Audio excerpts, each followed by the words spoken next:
தூரமா இருந்த ஒரு காட்டுல ராணா குருவியும் சோனா குருவியும் ஒரு சின்ன வீட்டுல வாழ்ந்து வந்தாங்க. இதுல ராணா குருவி மரம் வெட்டுற வேலையை தொழிலா செஞ்சுக்கிட்டு இருந்தது. ராணா குருவி இப்படி மரத்தை வெட்டி கொண்டு வர மரக்கட்டைகளை வச்சு சோனா குருவி வீடு கட்டுற வேலையை பார்த்துக்கிட்டு இருந்தது. இதனால இவங்க ரெண்டு பேருக்கும் ஓரளவு வருமானம் வந்துகிட்டு இருந்தது. இவங்க ரெண்டு பேரும் பெரிய பணக்காரங்க இல்ல, இருந்தாலும் இருக்கிறத வச்சு சந்தோஷமா வாழ்ந்துகிட்டு வந்தாங்க. எந்த விஷயத்திலும் பேராசைப்பட மாட்டாங்க. ஒரு நாள் ராணா குருவியும் சோனா குருவியும் அவங்க கிட்ட இருந்த பழைய கோடாரி ஒண்ணு எடுத்துக்கிட்டு மரம் வெட்டுறதுக்காக காட்டுக்குள்ள போக தயாரானாங்க. அந்த சமயத்துல காலுக்காகவும் கோரிக்காகவும் அங்க வந்தாங்க. ராணா, எங்களுக்கு மரத்தாலான வீடு ஒண்ணு நீங்க தயார் செஞ்சு கொடுக்கணும். உங்களால கொடுக்க முடியுமா? அப்படி கொடுக்கறதா இருந்தா அந்த வீட்டோட விலை என்னன்னு சொல்லுங்க. வீட்டுக்கான மரக்கட்டைகளை வெட்டி கொண்டு வர்ற செலவு 200, வீடு கட்டுறதுக்கான கூலி 500, மொத்தம் 700 ரூபாய் ஆகும். இங்க பாரு ராணா, 700 ரூபாய் இல்ல 800 ரூபாய் கூட வாங்கிக்க. ஆனா எங்களுக்கு வீடு கட்ட நீ கொண்டு வர மரக்கட்டைகள் நல்ல தரமானதா இருக்கணும். காலண்ணா, உங்களுக்கு எந்த சந்தேகமும் வேண்டாம். நாங்க இப்பதான் மரம் வெட்ட காட்டுக்குள்ள போலான்னு கிளம்புறோம். நீங்களும் எங்க கூடவே வாங்க. உங்களுக்கு எந்த மரம் பிடிச்சிருக்குன்னு சொல்லுங்க. அந்த மரத்தை வெட்டி அதுல உள்ள மரக்கட்டைகளை வச்சு உங்களுக்கு வீடு கட்டி கொடுக்கறோம். சோனா பேச்ச கேட்ட காலுக்காகவும் கோரிக்காகவும் அதுக்கு ஒத்துக்கிட்டாங்க. பிறகு ராணா குருவி, சோனா குருவி, காலுக்காகவும் கோரிக்காகவும் இவங்க 4 பேரும் காட்டுக்குள்ள பறந்து போனாங்க. இப்படி காட்டுக்குள்ள போன ராணா குருவி ஒரு நல்ல பெரிய மரத்தை காட்டி காலுக்காகத்துக்கிட்டையும் கோரிக்காகத்துக்கிட்டையும் இப்படி சொல்லுச்சு. காலு, கோரி, இந்த மரம் வீடு கட்டுறதுக்கான நல்ல தரமான மரம். உங்களுக்கு சம்மதம்னா சொல்லுங்க. இந்த மரத்தை வெட்டி இதுல இருந்து வர மரக்கட்டைகளை வச்சே வீடு கட்டலாம். காலுக்காக இப்படி சம்மதம் கொடுத்த உடனே ராணா குருவி அந்த மரத்தை வெட்ட ஆரம்பிச்சது. ராணா குருவி தன்னுடைய பழைய கோடாரிய வச்சு அந்த மரத்தை ஒரு வெட்டுதான் வெட்டி இருக்கோம். உடனே அந்த மரத்துக்குள்ள இருந்து யாரோ பேசுற சத்தம் கேட்டது. மரம் வெட்டியே, என்ன வெட்டாத. நான் ஒரு மந்திர மரம்.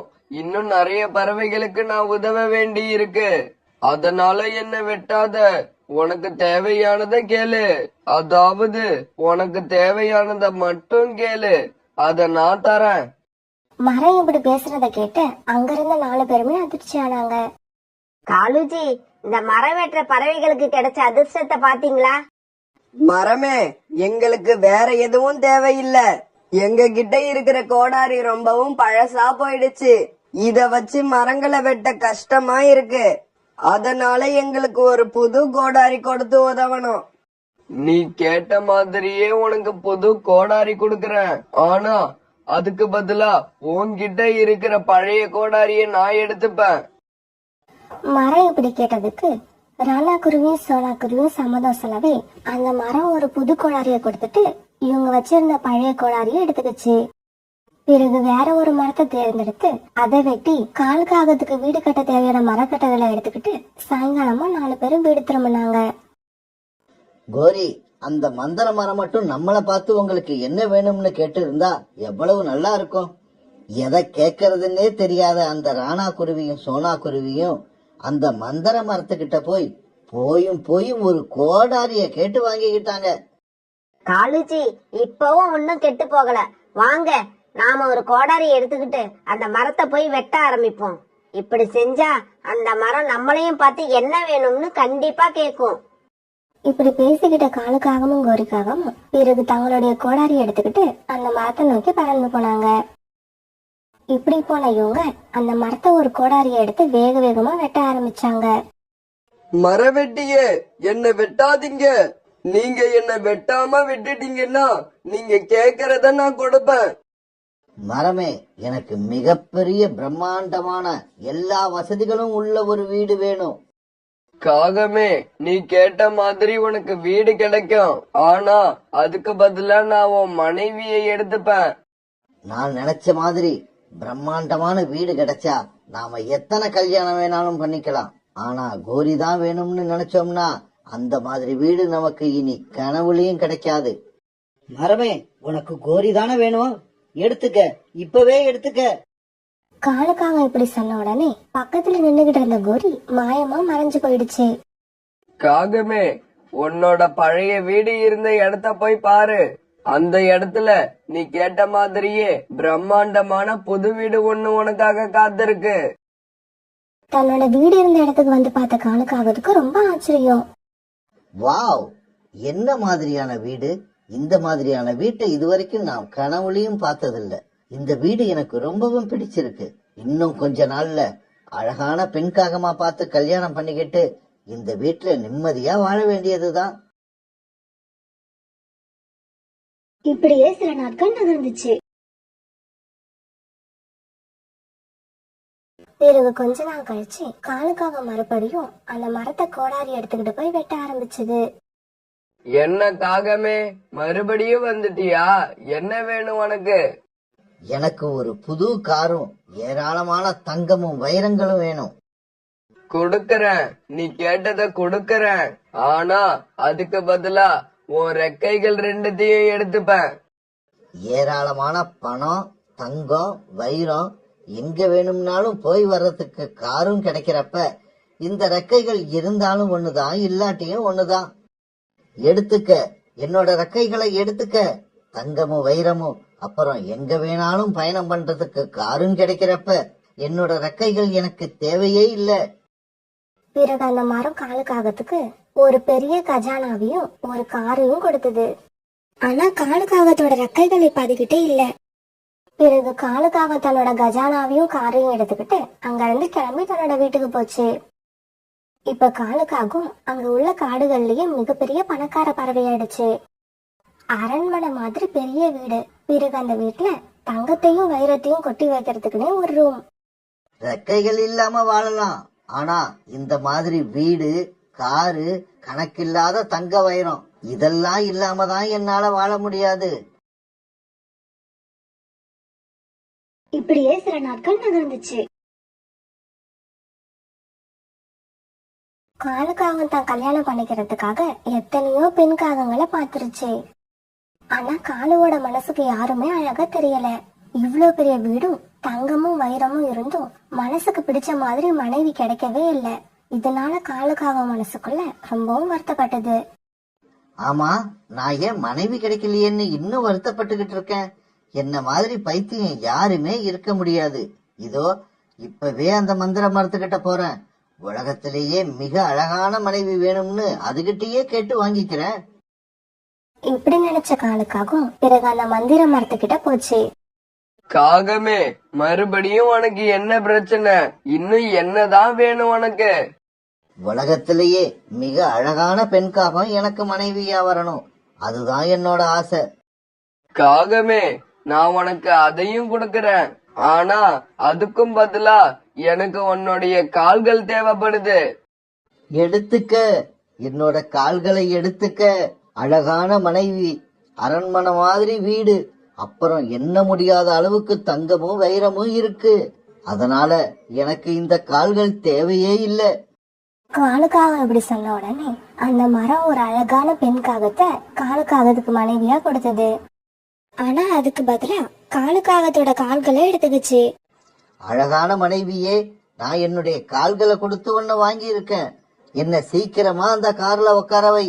ஒண்ணுனா இந்த காட்டுலயே பெரிய அரண்மனை மாதிரி உள்ள நம்ம வீட்டுக்கு அழைச்சுக்கிட்டு போறேன். பிறகு அந்த பெண்காகம் காலுக்காகத்தை கார்ல உட்கார வைக்க காலுக்காகம் காரை ஓட்டிக்கிட்டு தன்னோட வீட்டுக்கு போச்சு. பெண்காகமே, மாளிகை மாதிரி இருக்கிற இந்த வீட்டை பாரு. இந்த வீட்டுல கொட்டி கிடக்கிற தங்கங்களையும் வைரங்களையும் பாரு. இதையெல்லாம் பார்த்து சந்தோஷப்படாம ஏன் இன்னும் உன் முகம் வருத்தமாவே இருக்கு? இந்த மாதிரியான வசதி எல்லாம் கிடைக்கிறதுக்காக நீங்க உங்களோட ரெக்கைகள், கால்கள், உங்க மனைவி எல்லாரையும் இழந்திருக்கீங்க. இந்த மாதிரி வாழ்க்கை வாழறதுக்கு உங்களை தவிர வேற யாருமே விரும்ப மாட்டாங்க. ஏன், எனக்கு என்ன குறைச்ச? உலகத்துல யார்கிட்டயும் இல்லாத எல்லா வசதியும் என்கிட்ட இருக்கு. வேலை செய்யறதுக்கு வேலைக்காரங்க இருக்காங்க. எங்க வேணாலும் போயிட்டு வர்றதுக்கு என்கிட்ட கார் இருக்கு. பாக்குறதுக்கு கண்ணுக்கு அழகான மனைவி நீ இருக்க. இதுக்கப்புறம் ஒரு மனுஷனுக்கு என்னதான் வேணும்? ஆமா, வேணும் தான். எனக்கு இன்னும் ஒன்னே ஒண்ணு வேணும். அது மட்டும் கிடைச்சிருச்சுன்னா அதுக்கப்புறம் நான் வேற எதுக்குமே ஆசைப்பட மாட்டேன். இப்படியே சில நாட்கள் நகர்ந்துச்சு. பிங்கி பிங்கி, சீக்கிரமா என்ன தூக்கி அந்த கார்ல உட்கார வை. நாம அந்த மந்திர மரத்துக்கிட்ட போகணும். காலுக்காக சொன்னபடியே பிங்கி காலுக்காக தூக்கி கார்ல உட்கார வச்சது. பிறகு காலுக்காக தன்னோட மனைவியை அழைச்சுக்கிட்டு காட்டுக்குள்ள இருந்த அந்த மந்திர மரத்துக்கிட்ட போச்சு. காகமே, மறுபடியும் எதுக்கு இங்க வந்த? எனக்கு பதிலா கொடுக்கறதுக்கு உன்கிட்ட எதுவுமே இல்லைன்னு நினைக்கிறேன். மந்திர மரமே, அப்படி சொல்லாத.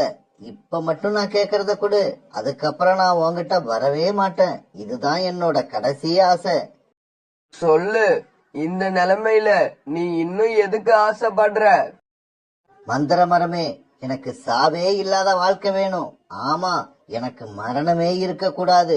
இதுக்கு பதிலா நீ எதை கேட்டாலும் நான் கொடுக்கறேன்.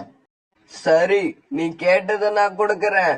ஆனா அதுக்கும் பதிலா உன்னோட கண்கள் எனக்கு வேணும். மந்திர மரம் இப்படி கேட்டதுக்கு அந்த பேராசை பிடிச்ச காகம் என்ன தெரியுமா சொல்லுச்சு? எடுத்துக்க, என்னோட கண்களை எடுத்துக்க. என்னோட கண்கள் தானே வேணும், தாராளமா எடுத்துக்க. ஆனா நான் கேட்ட மாதிரி மரணமே இல்லாத வாழ்க்கையை எனக்கு கொடு. என்ன வழி நடத்தி அழைச்சுக்கிட்டு போக அழகான மனைவி என்கிட்ட இருக்கா. மத்தபடி வாழ்க்கைய சந்தோஷமா வாழ தேவையான எல்லா வசதிகளும் சௌரியங்களும் என்கிட்ட இருக்கு. காலுக்காக இப்படி சொன்ன உடனே காலுக்காக கேட்ட மாதிரியே மரணமே இல்லாத வாழ்க்கைய காலுக்காகத்துக்கு அந்த மரம் கொடுத்தது. பிறகு காலுக்காகத்தை கார்ல உட்கார வச்சு அதோட மனைவி பிங்கிக்காகவும் அதை வீட்டுக்கு அழைச்சிட்டு வந்தது. முடியாது, என்னால உங்களை மாதிரி ஒரு காகத்து கூட என்னால வாழவே முடியாது. உட்காரத்துக்கும் நடக்கிறதுக்கும் உங்ககிட்ட கால்கள் இல்ல, பறக்கிறதுக்கும் ரெக்கைகள் இல்ல, பாக்கறதுக்கு கண்கள் கூட இல்ல. உங்களை பார்த்தாலே எனக்கு அருவருப்பா இருக்கு. இந்த நிலைமையில உங்க கூட நான் எப்படி வாழ முடியும்? பிங்கி, நீ அப்படி சொல்லக்கூடாது. நீ இப்படி முடிவு பண்ணுனா இந்த வீடு, போக வர காரு, நினைச்சபடி வாழ வசதியான வாழ்க்கை, இது எல்லாத்தையும் நீ இழக்க வேண்டி வரும்.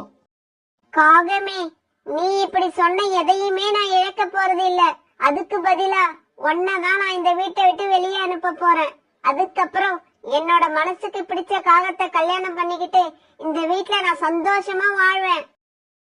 இப்படி சொன்ன பிங்கிக்காகவும் பிறகு தன்னுடைய வேலையாட்களை கூப்பிட்டுச்சு. இதோ இந்த அருவருப்பான காகத்தை தூக்கிட்டு போய் தூரமா உள்ள ஏதோ ஒரு காட்டுல போட்டுட்டு வந்துருங்க. பிங்கிக்காக சொன்ன மாதிரியே அவங்க காலுக்காக தூக்கி கொண்டு போய் தூரமா உள்ள ஒரு காட்டுல போட்டுட்டு வந்துட்டாங்க. இப்ப காலுக்காகத்துக்கிட்ட நடக்கிறதுக்கு கால்கள் இல்ல, பறக்கிறதுக்கு ரெக்கைகள் இல்ல, பாக்குறதுக்கு கண்கள் இல்ல, உதவி செய்ய கூட பக்கத்துல யாருமே இல்ல. ஆனா இப்ப அதுகிட்ட மரணமே இல்லாத வாழ்க்கை மட்டும்தான் இருந்தது. அன்னைக்கு சோனா குருவியும் பியூட்டியும் ரொம்ப சந்தோஷமா இருந்தாங்க. அதுக்கு காரணம் சோனா குருவி தன்னோட பொண்ணு பியூட்டிய முதல்ல அந்த வருஷம் ஸ்கூல்ல சேர்க்கறதுக்கு எல்லா ஏற்பாடும் பண்ணிடுச்சு. காலையிலேயே சீக்கிரமா எழுந்திருச்சு ஸ்கூலுக்கு போறதுக்கு தயாரான பியூட்டி அம்மாவை அவசரப்படுத்திக்கிட்டே இருந்துச்சு. அம்மா, சீக்கிரமா கிளம்புங்க. நாம லேட்டா போனா அட்மிஷன் நடந்து முடிஞ்சிடுச்சுன்னு சொல்லிடுவாங்க. இங்க பாரு பியூட்டி, நீ அத பத்தி கவலைப்படாத. நான் புறா அண்ணா கிட்ட சொல்லி பிரின்சிபல் வரைக்கும் பேசிட்டேன். எப்படி இருந்தாலும் உன்னை இன்னைக்கு ஸ்கூல்ல சேர்க்காம நான் வீட்டுக்கு திரும்பி வரவே மாட்டேன். இப்படி பேசிக்கிட்டு சோனா குருவும் பியூட்டியும் பிறகு ஸ்கூலை நோக்கி பறந்து போனாங்க. உன் பேர் என்னம்மா? என் பேரு சோனா. நான் உங்களை கேட்கலமா, உங்க பொண்ண கேட்டேன். சார், என் பேரு பியூட்டி. உங்க அம்மா பேர் என்ன? எங்க அம்மா பேரு சோனா. உங்க அப்பா பேர் என்ன? அவர் வந்திருக்கிறாரா? எங்க அப்பா பேரு ராணா. ஆனா அவர் இப்ப வரல சார். எங்க அப்பா வேலை விஷயமா வெளியூர் போயிருக்காங்க. இங்க பாருங்கம்மா, உங்க பொண்ணு கேக்குற கேள்விக்கெல்லாம் தைரியமாவும் தெளிவாவும் பதில் சொல்றா. அதனால இந்த பொண்ண ஸ்கூல்ல சேர்த்துக்கிறதா முடிவு பண்ணிட்டேன். நீங்க பக்கத்துல உள்ள ரூமுக்கு போய் ஃபீஸ கட்டிட்டு வீட்டுக்கு போயிடுங்க. நாளைக்கு உங்க பொண்ண ஸ்கூலுக்கு அனுப்பி விடுங்க. அவர் இப்படி சொன்னதுக்கு அப்புறம் தான் பியூட்டிக்கு நிம்மதியா இருந்தது. பிறகு சோனா குருவும் பியூட்டியும் தங்களோட வீட்டுக்கு திரும்பி வந்தாங்க. அன்னைக்கு ராத்திரி தூங்குறதுக்காக படுத்த சோனா குருவிய பியூட்டி தூங்கவே விடல. ஸ்கூலுக்கு போறத பத்தி பேசிக்கிட்டே இருந்தா. அம்மா, ஸ்கூலுக்கு போனா நிறைய ஃப்ரெண்ட்ஸ் கிடைப்பாங்க இல்ல? ஆமா, நிறைய பேர் கூட பேசலாம், நிறைய ஃப்ரெண்ட்ஸ் படிப்பாங்க. ஆனா அதுல நல்லவங்க யாரு கெட்டவங்க யாருன்னு நாம தான் கண்டுபிடிக்கணும். அம்மா, நீங்க ஸ்கூலுக்கு போன ஃபர்ஸ்ட் டே உங்களுக்கு எப்படி இருந்துச்சு? உங்களுக்கு நிறைய ஃப்ரெண்ட்ஸ் கிடைச்சாங்களா? இங்க பாரு பியூட்டி, நீ இப்ப வாயை மூடிட்டு தூங்கலன்னா அம்மா கிளம்பி ரீட்டா ஆண்டி வீட்டுக்கு போயிடுவேன். சோனா குரு இப்படி கோவமா சொன்னதும் பியூட்டி அம்மா கிட்ட கேள்வி கேட்கறத விட்டுட்டு கண்ணை மூடிக்கிட்டு தூங்க ஆரம்பிச்சது. மறுநாள் பொழுது விடிஞ்சிச்சு. பியூட்டி ஸ்கூலுக்கு போறதுக்கு தயாரா இருந்தது. அம்மா, நான் ஸ்கூலுக்கு போயிட்டு வரேன். பியூட்டி ஸ்கூலுக்கு போறதுக்கு முன்னாடி நான் சொல்றதையெல்லாம் கேட்டுட்டு போ. இங்க பாரு பியூட்டி, நீ ஸ்கூலுக்கு போறப்போ திரும்பி வரப்போ அறிமுகம் இல்லாதவங்க கிட்ட இருந்து எதையும் வாங்கி சாப்பிடக்கூடாது. அவங்க கூட சேர்ந்து எங்கேயும் போகவும் கூடாது. அம்மா, ஏற்கனவே எனக்கு தெரிஞ்சவங்களா இருந்தா? ஏற்கனவே உனக்கு தெரிஞ்சவங்களா இருந்தா கூட வழியில எதை கொடுத்தாலும் வாங்கி சாப்பிடவும் கூடாது. அவங்க கூட எங்கேயும் போகவும் கூடாது. உனக்கு ஒரு விஷயம் தெரியுமா? அறிமுகம் உள்ளவங்க தேவையில்லாம வழியில உங்ககிட்ட பேசவே மாட்டாங்க. அம்மா, எதுக்காக இப்ப எனக்கு இவ்வளவு கண்டிஷன் போடுறீங்க? இங்க பாரு பியூட்டி, 2 நாளைக்கு முன்னாடி ஸ்கூலுக்கு போயிட்டு திரும்பி வந்த ரோனி குருவியோட குழந்தைய யாரோ கிட்னாப் பண்ணிட்டு போயிட்டாங்க. அன்னைக்கு சாயங்காலம் ஆச்சு. காலேஜி, ஸ்கூல் விடுற நேரம் ஆயிடுச்சு. மசன்னு நிக்காதீங்க, சீக்கிரமா கிளம்புங்க. சரி சரி, நான் இப்பவே கிளம்புறேன். சாக்கு பைய நான் எடுத்துக்கிறேன். சாக்லேட் இருக்கிற பாக்கெட்டை எடுத்துக்கிட்டு சீக்கிரமா வா. பிறகு சாக்கு பையையும் மிட்டாய்களையும் எடுத்துக்கிட்ட காணிக்காகவும் வரிக்காகவும் ஸ்கூலை நோக்கி பறந்து போனாங்க. இப்படி போனவங்க ஸ்கூல்ல இருந்து குழந்தைங்க திரும்பி வர வழியில இருந்த ஒரு மலைப்பாங்கான இடத்துல உட்கார்ந்தாங்க.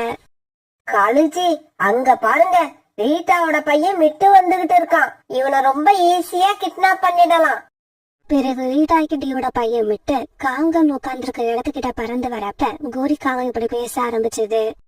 டேய் மிட்டு, இங்க வா, வந்து இந்த சாக்லேட்ட வாங்கிக்கிட்டு போ.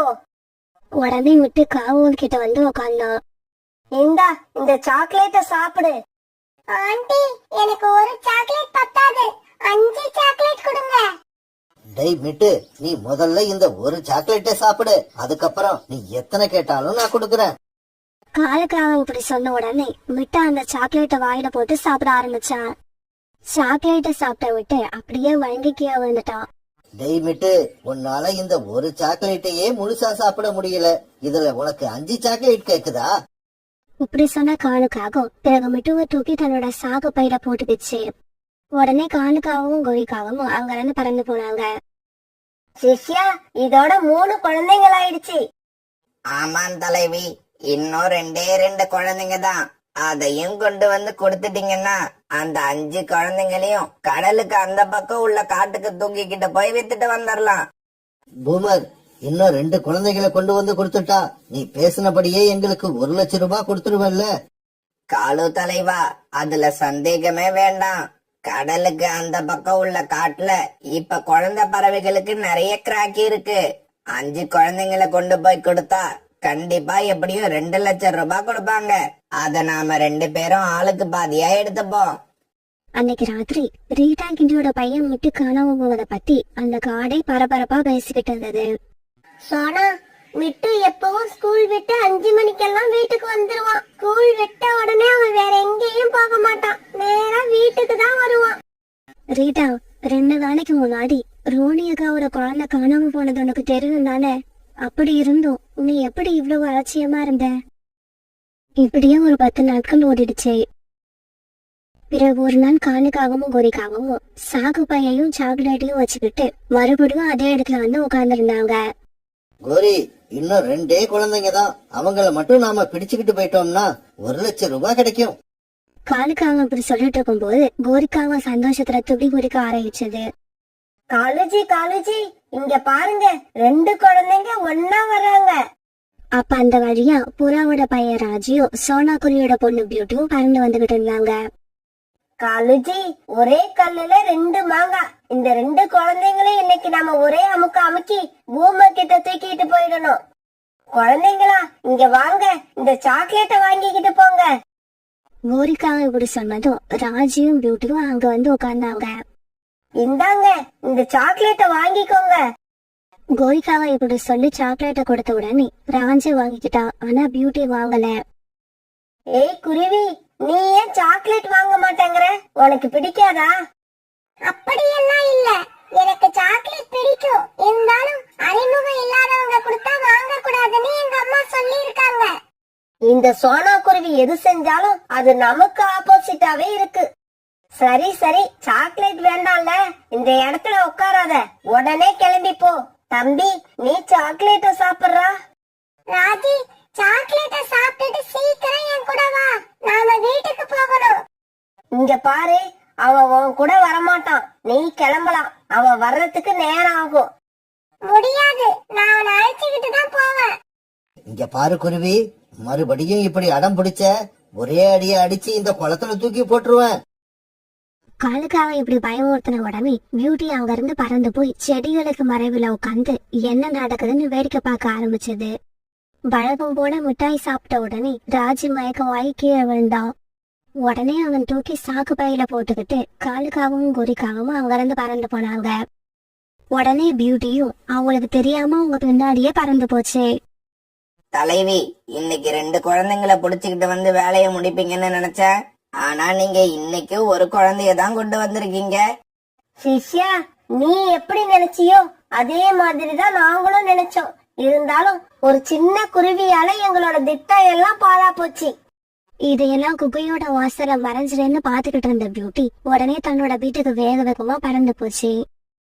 அம்மா அம்மா, காணாம போன குழந்தைங்க எல்லாரையும் காணாம கோரி ஆண்டியும் அங்க ஒரு குகையில அடைச்சி வச்சிருக்காங்க. சீக்கிரமா போனா அவங்கள காப்பாத்தலாம். இப்படி சொல்லிட்டு பியூட்டி அந்த குகையை நோக்கி வேகமா பறந்து போக ஆரம்பிச்சது. உடனே அங்க இருந்த பறவைகள் எல்லாம் பியூட்டி பின்னாலே பறந்து போனாங்க. இப்படி போனவங்க அந்த குகையோட வாசலுக்கு போய் சேர்ந்தாங்க. இருங்க, நாம அவசரப்பட வேணாம். குகைக்குள்ள போறதுக்கு முன்னாடி போலீஸ்க்கு தகவல் சொல்லிடுவோம். இப்படி சொன்ன புறா பிறகு தன்னுடைய செல்போனை எடுத்து போலீஸ்க்கு தகவல் சொல்லுச்சு. ஆமா சார், காணாம போன 4 குழந்தைங்களும் இந்த குகைக்குள்ளதான் இருக்காங்க. சீக்கிரம் வாங்க. குகையோட வாசல்ல நிறைய பறவைகளை பார்த்த பூமராங்க இப்படி பேச ஆரம்பிச்சது. தலைவி, நான் உங்களை குழந்தை பறவைகளை தான் அழைச்சுக்கிட்டு வர சொன்னேன். இப்படி பெரிய பெரிய பறவைகளை யார் அழைச்சுக்கிட்டு வந்தது? இவங்க எல்லாம் எனக்கு தேவையில்லை. உடனே போக சொல்லுங்க இங்க இருந்து. போயிடுறோம், இப்பவே போயிடுறோம். ஆனா நாங்க போறதுக்கு முன்னாடி செய்ய வேண்டிய முக்கியமான வேலை ஒண்ணு இருக்கு. புறா இப்படி சொன்ன உடனே குகைக்குள்ள போன பறவைகள் எல்லாரும் காலுக்காகவும் நெருக்காகவும் அப்புறம் அவங்களோட சிஷியம் பூமர் இப்படி 3 பேரையும் தங்களுடைய கோபம் தீர அடிக்க ஆரம்பிச்சாங்க. பிறகு கொஞ்ச நேரத்துல போலீஸும் அந்த இடத்துக்கு வந்து சேர்ந்துருச்சு. பிறகு காலுக்காகவும் கோரிக்காகவும் பூமர் இவங்க 3 பேரையும் போலீஸ் அரெஸ்ட் பண்ணிட்டாங்க. பியூட்டி, இந்த கடத்தல் கும்பலை கைது பண்ண உதவியா இருந்த உனக்கு ரொம்பவும் நன்றி. எல்லா குழந்தைங்களும் இப்படிதான் இருக்கணும். பியூட்டி நினைச்சிருந்தா நாம தப்பிச்சா போதும்னு தப்பிச்சிருக்கலாம். ஆனா அப்படி செய்யாம ஒரு பெரிய கடத்தல் கும்பலை கைது பண்றதுக்கு உதவி பண்ணிருக்கு. பிறகு எல்லா குழந்தைகளும் அவங்க அம்மா அப்பா கூட ஒன்னா சேர்ந்துட்டாங்க. இந்த சமயத்துல தன்னுடைய பொண்ணு பியூட்டிய நினைச்சு சோனா குருவி ரொம்பவும் பெருமைப்பட்டுச்சு. ஒரு பெரிய அழகான காட்டுல ராணா குருவியும் சோனா குருவியும் கணவன் மனைவியா வாழ்ந்து வந்தாங்க. இவங்க 2 பேரும் ஒருத்தருக்கு ஒருத்தர் ரொம்பவும் அன்பு செலுத்தினாங்க.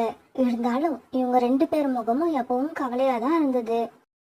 இந்த கவலைக்கு காரணம் அவங்க 2 பேருக்கும் திருமணம் ஆகி ரொம்ப நாட்கள் ஆயிடுச்சு. இருந்தாலும் இவங்க 2 பேருக்கும் இன்னும் குழந்தை பிறக்கல. இவங்க முகம் எப்பவும் வருத்தமா இருக்கிறதுக்கு காரணம் அதுதான். ராணாஜி, நம்ம ஏதாவது ஒரு மரத்துல போய் உட்காருவோம், எனக்கு ரொம்பவும் களைப்பா இருக்கு. சோனா, இன்னும் கொஞ்ச தூரம் பறந்து போனா பசுமையான காடு வரும். அந்த காட்டுல இனிப்பான பழங்களை தரக்கூடிய நிறைய மரங்கள் இருக்கு. இவங்க இப்படி பேசிக்கிட்டு போகும்போது ஒரு வயதான புறா ஒண்ணு இவங்கள பார்த்த உடனே இவங்களை நோக்கி குரல் கொடுக்க ஆரம்பிச்சது.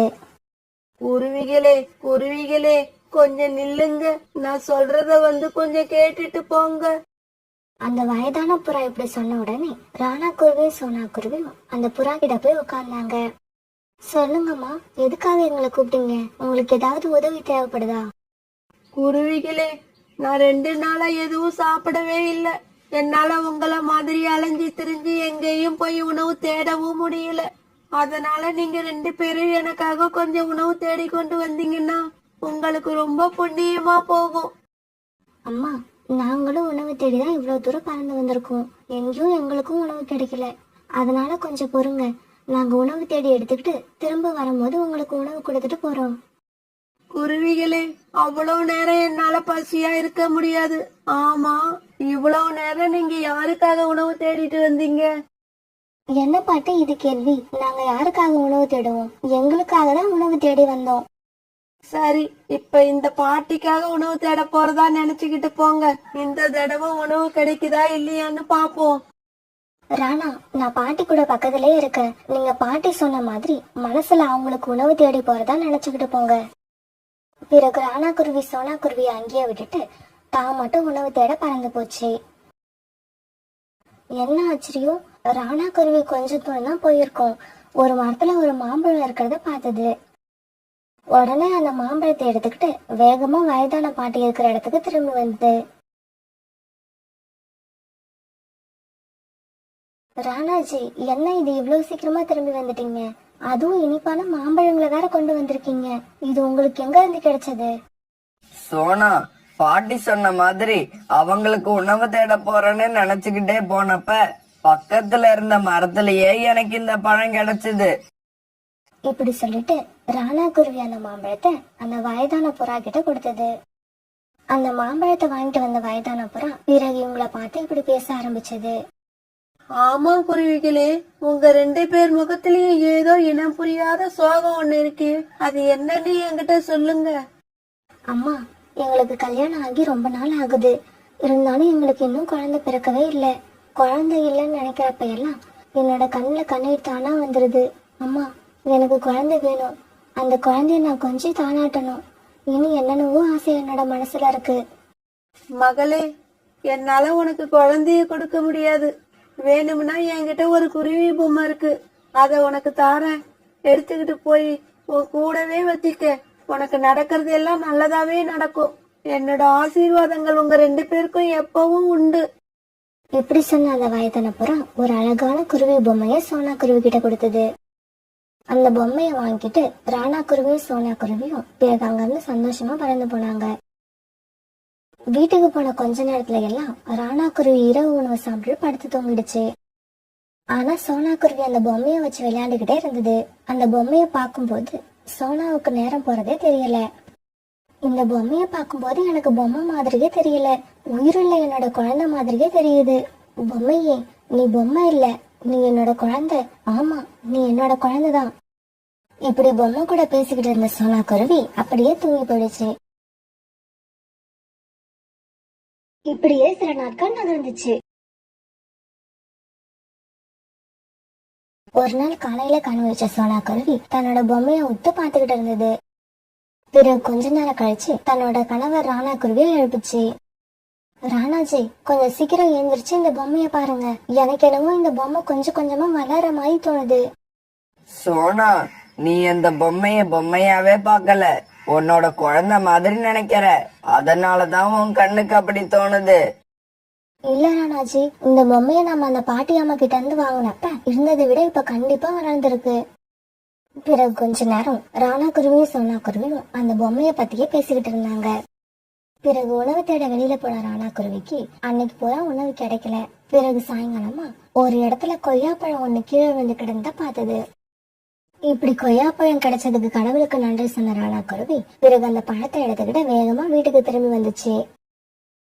இந்த பொம்மைய பார்க்க சாதாரண பொம்மை மாதிரியே இல்ல, எனக்கு என்னமோ அந்த பொம்மைக்கு உயிர் இருக்கிற மாதிரியே இருக்கு. உயிர் இல்லைன்னா இந்த பொம்மை எப்படி வளர முடியும்? இப்படிப்பட்ட பொம்மைய நான் ரொம்பவும் பாதுகாப்பா வச்சுக்கணும். சோனா குருவி இப்படி தனக்கு தானே பேசிக்கிட்டு இருக்கப்ப ராணா குருவி அந்த கொய்யா பழத்தை எடுத்துட்டு வீட்டுக்கு திரும்பி வந்தது. பிறகு கணவன் மனைவி 2 பேரும் சேர்ந்து அந்த கொய்யா பழத்தை சாப்பிட்டாங்க. இரவு உணவு முடிச்ச இவங்க அப்படியே தங்களோட கூடுகள்ல படுத்து தூங்கவும் ஆரம்பிச்சாங்க. அந்த சமயத்துல ஏதோ ஒரு பறவை ஆபத்துல மாட்டிக்கிட்டு காப்பாத்த சொல்லி குரல் கொடுக்கற மாதிரி இருந்தது. அந்த குரலை கேட்ட ராணா குருவி சோனா குருவி இவங்க 2 பேருமே எழுந்திரிச்சு உட்கார்ந்தாங்க. காப்பாத்துங்க, என்ன காப்பாத்துங்க, இந்த மரக்கரைய தூக்கி என்ன காப்பாத்துங்க, நான் கத்துறத யாராவது கேக்குறீங்களா இல்லையா? ராணாஜி, யாரோ ஆபத்துல மாட்டி இருக்காங்கன்னு நினைக்கிறேன். சீக்கிரம் போய் யாருன்னு பாருங்க, அவங்களுக்கு உதவி செய்யுங்க. இதோ இப்பவே போறேன் சோனா, போய் யாருன்னு பாக்குறேன். இப்படி கொஞ்ச தூரம் பறந்து போன ராணா குருவி ஒரு இடத்துல ஒரு மரக்கிளைக்கு கீழே கோரிக்காக மாட்டி இருக்கத பார்த்தது. காப்பாத்துங்க, என்ன காப்பாத்துங்க.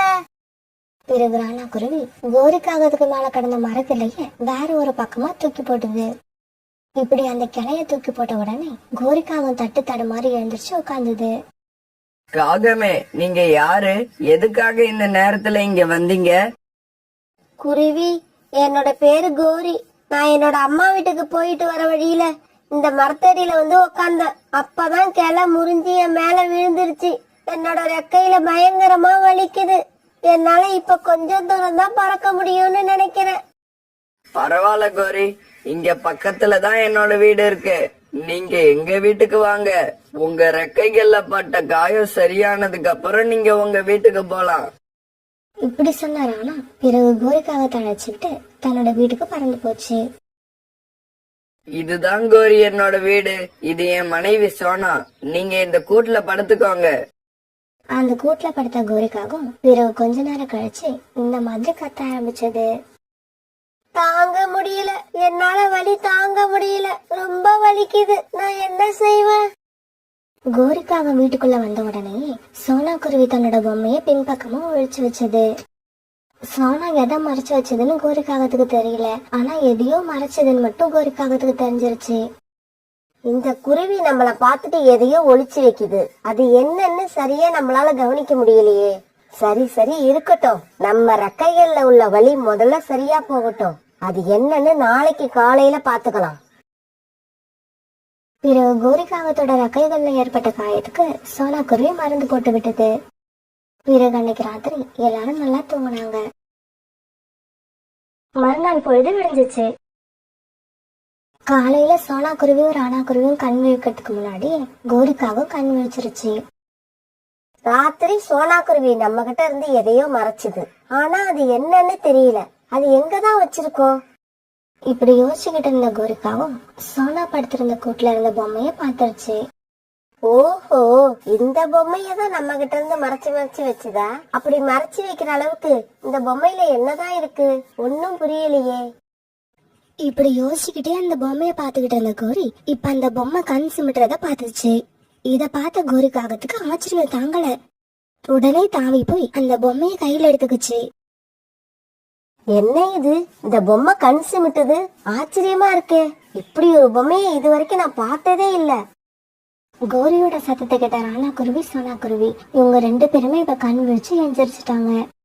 கோரிக்காவன் கையில தன்னோட பொம்மை இருக்கிறத பார்த்த உடனே ரொம்பவும் கோபமான சோனா குருவி அந்த பொம்மைய தான் பக்கம் எடுத்துக்குச்சு. யார கேட்டுக்கிட்டு இந்த பொம்மைய நீங்க கையில எடுத்தீங்க? போங்க வெளியில. இதுக்கப்புறம் நீங்க இந்த வீட்டுல இருக்க கூடாது. சோனா இந்த அளவுக்கு கோவப்படுதுன்னா இந்த பொம்மையில ஏதோ ஒரு ரகசியம் இருக்கணும். ஏதாவது பிளான் பண்ணி இந்த பொம்மையை எடுக்காம நம்ம இங்க இருந்து போகவே கூடாது. இப்படி பிளான் பண்ணல கோரிக்காவும் தன்னோட ரெக்கைகள்ல இன்னும் வலி இருக்கிற மாதிரி நடிக்க ஆரம்பிச்சது. ஏன் சோனா என் மேல இந்த அளவுக்கு கோவப்படுற? பொம்மை பார்க்க அழகா இருந்துச்சுன்னு கையில எடுத்து பார்த்தேன். இது ஒரு தப்பா? அதுவும் இல்லாம என்னோட ரெக்கைகள்ல இன்னும் வலி அதிகமா இருக்கு. என்னால சரியா பறக்க கூட முடியாது. இந்த சமயத்துல என்ன வீட்டை விட்டு வெளியே போன்னு சொல்ல உனக்கு எப்படிதான் மனசு வந்தது? கோரியோட பேச்ச உண்மைன்னு நம்பின ராணா குருவி கோரிக்காகத்துக்கு சப்போர்ட் பண்ணி பேச ஆரம்பிச்சது. ஆமா சோனா, ரொம்ப அழகா இருக்கேன்னு கையில எடுத்து பாத்திருக்காங்க. வேற ஒண்ணும் இல்ல. அவங்க ரெக்கைகள் சரியாகிற வரைக்கும் வீட்டுல இருக்க அனுமதிப்போம். இதுக்கு போய் நீ இவ்வளவு கோவப்படுறது தப்பு. ராணா இப்படி சொன்ன உடனே சோனாவும் மௌனமா இருக்க கோரிக்காக மறுபடியும் தன்னோட கூட்டுல வந்து படுத்துடுச்சு. இப்படி வந்து படுத்த கோரிக்காகும் அந்த பொம்மையை எப்படி தூக்கிட்டு போறதுன்னு யோசனை பண்ணிக்கிட்டே இருந்தது. கொஞ்ச நேரம் கழிச்சு ராணா குருவி உணவு தேட வெளியில கிளம்புச்சு. ராணாஜி, உணவு தேடிட்டு சீக்கிரமா வந்துருங்க. எனக்கு என்னமோ இன்னைக்கு மனசு சரியில்லை. கவலைப்படாத சோனா, தைரியமா இரு. உனக்கு துணைக்குதான் வீட்டுல கோரி இருக்காங்களே. அப்புறம் நான் கூட சீக்கிரமா திரும்பி வர முயற்சி பண்றேன். இப்படி சொன்ன ராணா குருவி விட்டு விட்டு பறந்து போச்சு. பிறகு பொம்மையை தூக்கிட்டு கொஞ்ச நேரம் அப்படியும் இப்படியும் சுத்திக்கிட்டு இருந்த சோனா குருவி தூக்கம் வர மாதிரி இருக்கவே பொம்மையை தன் நெஞ்சோட அணைச்சுக்கிட்டு தன்னோட கூட்டுல வந்து படுத்துடுச்சு. தூங்குறாப்புல நடிச்சுக்கிட்டு இருந்த கோரிக்காகவும் அப்பப்ப கண் விழிச்சு சோனா குருவி என்ன பண்ணுதுன்னு நோட் பண்ணிக்கிட்டே இருந்தது. இப்படி படுத்த சோனா குருவி நல்லா தூங்கிடுச்சு. இந்த சந்தர்ப்பத்திற்காக காத்திருந்த கோரிக்காகவும் மெதுவா கூட்டுல இருந்து எழுந்து உட்காந்து சோனா குருவியை கூப்பிட்டு பார்த்தது. சோனா சோனா. கோரிக்காக இப்படி சத்தம் கொடுத்தும் சோனா குருவி எழுந்திருக்கவே இல்லை. இதனால கோரிக்காவை மெதுவா தாவி தாவி சோனா குருவி கூட்டுக்கு பக்கத்துல போச்சு. இப்படி போன கோரிக்காகவும் சோனா குருவி நெஞ்சு மேல இருந்த பொம்மையை தூக்கிக்கிச்சு. பிறகு கோரிக்காகவும் சோனா குருவி வீட்டை விட்டு வெளியில பறந்து போச்சு. எதிர்பாராத விதமா அந்த நேரத்துல ராணா குருவி உணவு தேடி எடுத்துக்கிட்டு வீட்டுக்குள்ள வர கோரிக்காகவும் ராணா குருவியும் நேருக்கு நேர் மோதி கீழே விழுந்துட்டாங்க. இந்த சத்தத்துல சோனா குருவி எந்திரிச்சிச்சு. இந்த சமயத்துல அந்த குருவி பொம்மை கோரிக்காகத்தோட ரக்கைக்குள்ள இருக்கிறத சோனா குருவி ராணா குருவி 2 பேருமே பார்த்துட்டாங்க. அவங்களுக்கு வந்த கோபத்துல கோரிக்காகத்தை அடிக்கடி எடுத்துட்டாங்க. அடிக்காதீங்க, தயவு செய்து அடிக்காதீங்க, என்னை விட்டுருங்க. நான் இனிமே இந்த பக்கமே வர மாட்டேன். என்ன உயிரோட விட்டுருங்க. கோரி அக்கா, உயிருக்கு போராடிக்கிட்டு இருந்த உங்களை காப்பாத்தி வீட்டுக்கு கொண்டு வந்து வச்சா எங்க வீட்லயே இப்படி திருட பாக்குறீங்களே, உங்களுக்கு எல்லாம் மனசாட்சி இல்லையா? சோனா, இப்படி திருடுறது தப்புன்னு எனக்கும் தெரியுது. இருந்தாலும் அந்த பொம்மை கண் சிமிட்டுச்சு. அத நான் பார்த்தேன். அதனாலதான் ஆச்சரியப்பட்டு அந்த பொம்மையை திருடுறதுக்கு முயற்சி பண்ணினேன். என்னது, இந்த பொம்மை கண் சிமிட்டுச்சா? ஆமா, அந்த பொம்மை கண் சிமிட்டுச்சு. நான் பார்த்தேன். அது சாதாரண பொம்மை இல்ல. இப்படி சொல்லிட்டு அடி வாங்கின கோரி அழுதுகிட்டே இந்த இடத்த விட்டு கிளம்பி போச்சு. பிறகு ரொம்ப நேரத்துக்கு ராணா குருவியும் சோனா குருவியும் கோரி செஞ்ச காரியத்தை பத்தியே பேசிக்கிட்டு இருந்தாங்க.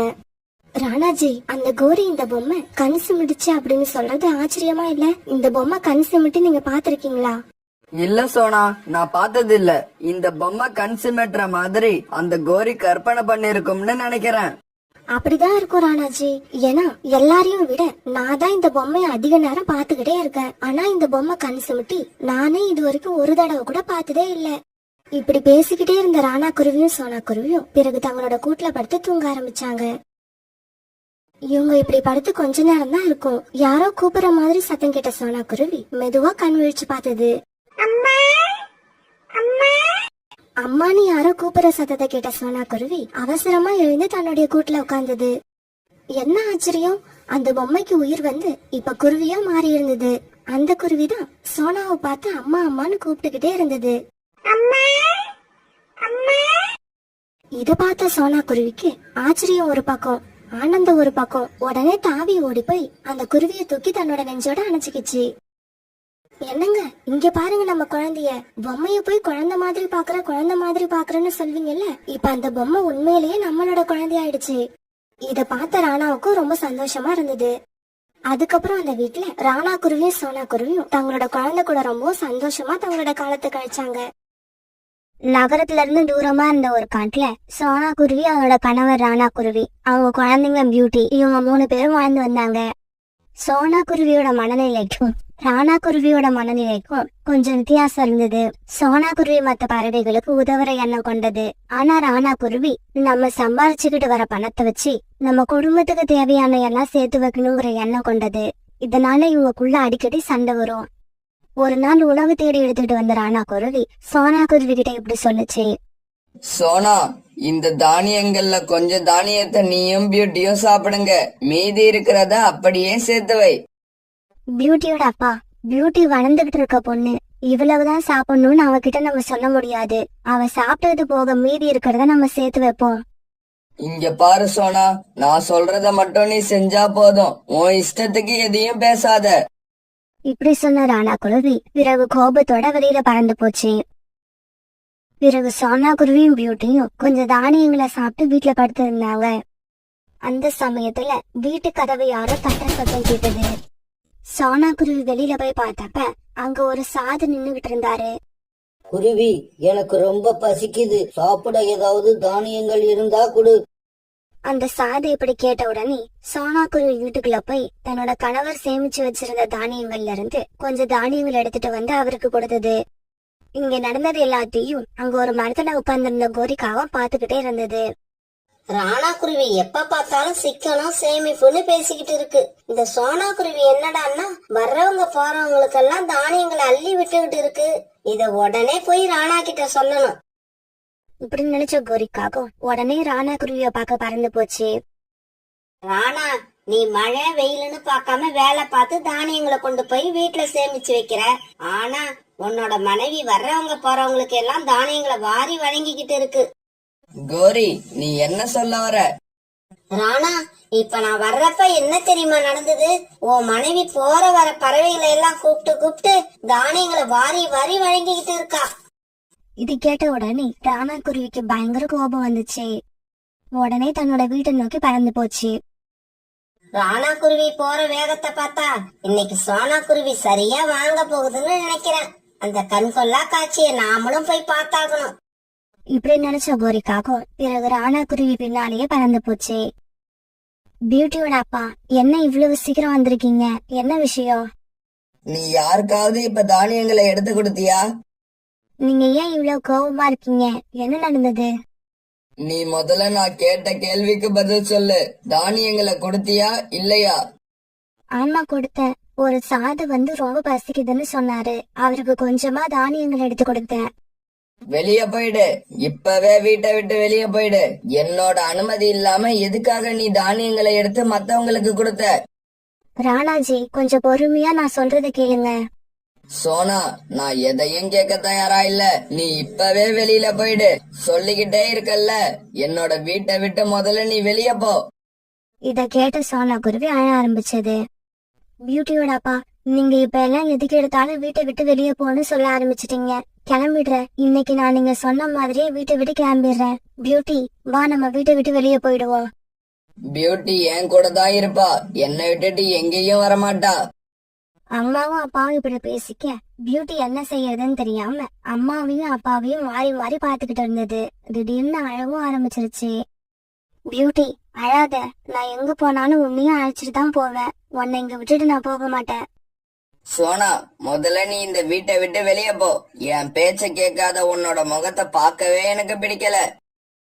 ராணா குருவி இப்படி சொன்ன உடனே சோனா குருவி புறாவையும் ரீட்டா கிளியையும் பாக்குறதுக்கு பறந்து போச்சு.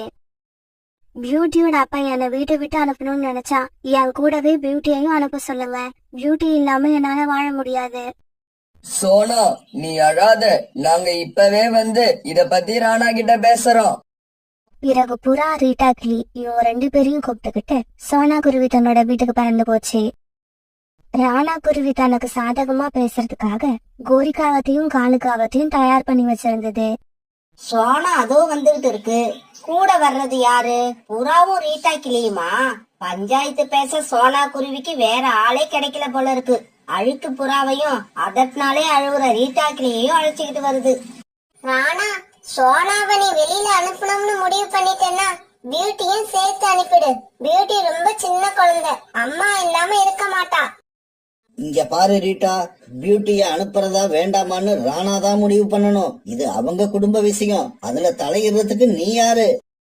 பாவம் ராணா கஷ்டப்பட்டு உழைச்சி தானியங்களை கொண்டு வந்து சேர்த்து வைக்குது.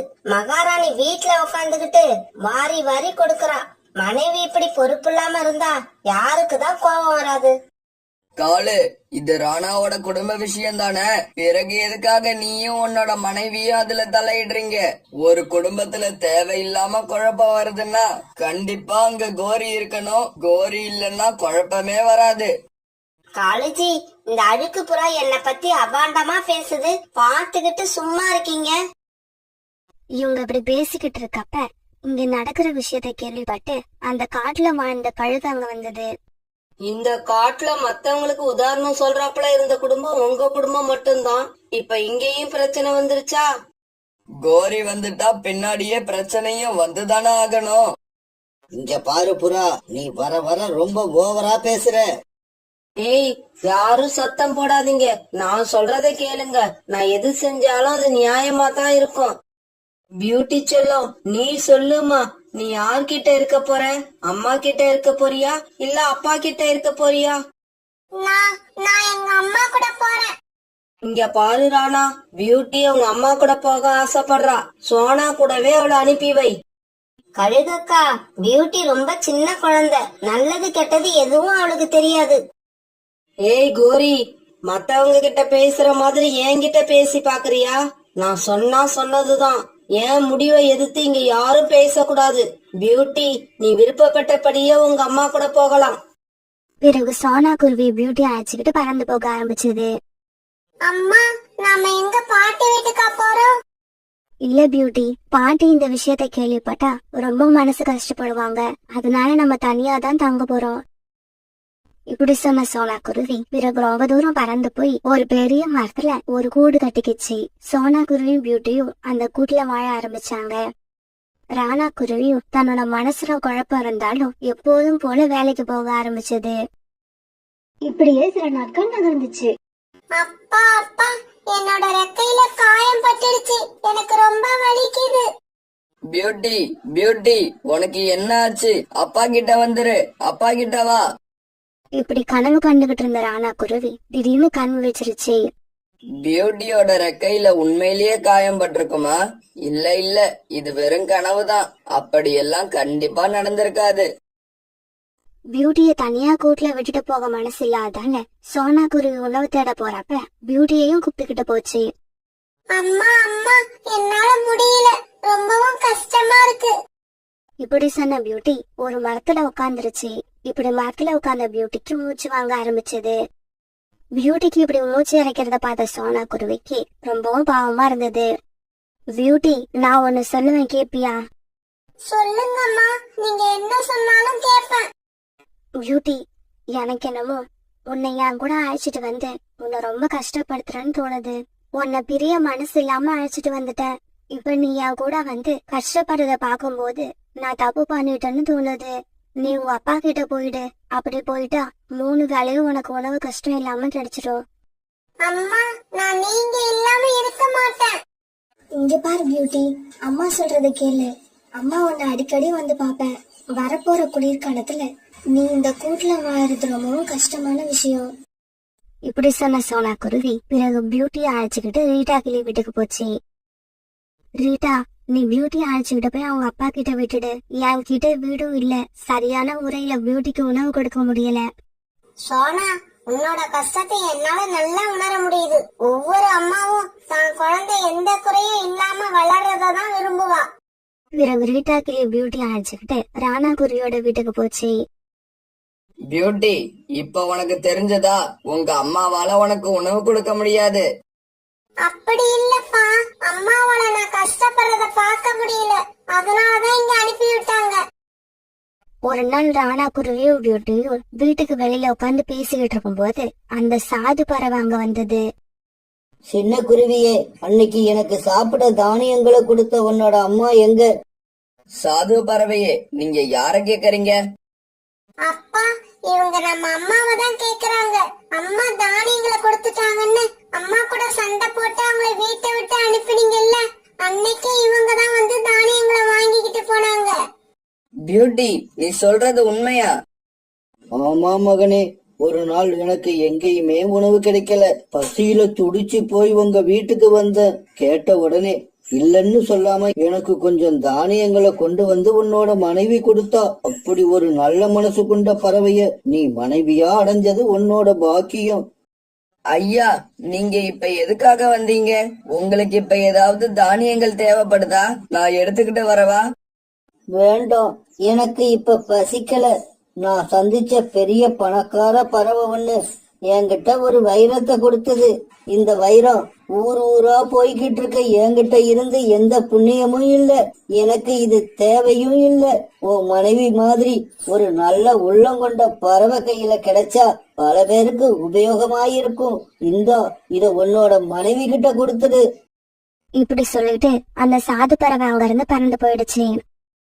பியூட்டி, அன்னைக்கு உன்னோட அம்மா இப்படி பசியோட வந்த பறவைக்கு உணவு கொடுத்திருப்பான்னு எனக்கு தெரியாது. நான் பெரிய தப்பு பண்ணிட்டேன். அப்பா, அம்மா அன்னைக்கு இந்த உண்மையை தான் உங்ககிட்ட சொல்ல வந்தாங்க. ஆனா நீங்க அவங்கள பேசவே விடல. சரி பியூட்டி, கிளம்பு. நாம இப்பவே போய் உங்க அம்மாவை அழைச்சுக்கிட்டு வந்துருவோம். ஆமா, உங்க அம்மா என்ன மன்னிச்சு நம்ம கூட வருவாளா? ராணா குருவியும் பியூட்டியும் இப்படி பேசிக்கிட்டு இருக்கும் போது இங்க நடந்தது எதுவுமே தெரியாம சோனா குருவி தன்னோட பொண்ணு பியூட்டிய பார்க்க அங்க வந்தது. நான் பியூட்டிய பார்த்து கொஞ்ச நேரம் பேச ஆசைப்படுறேன், எனக்கு அனுமதி கிடைக்குமா?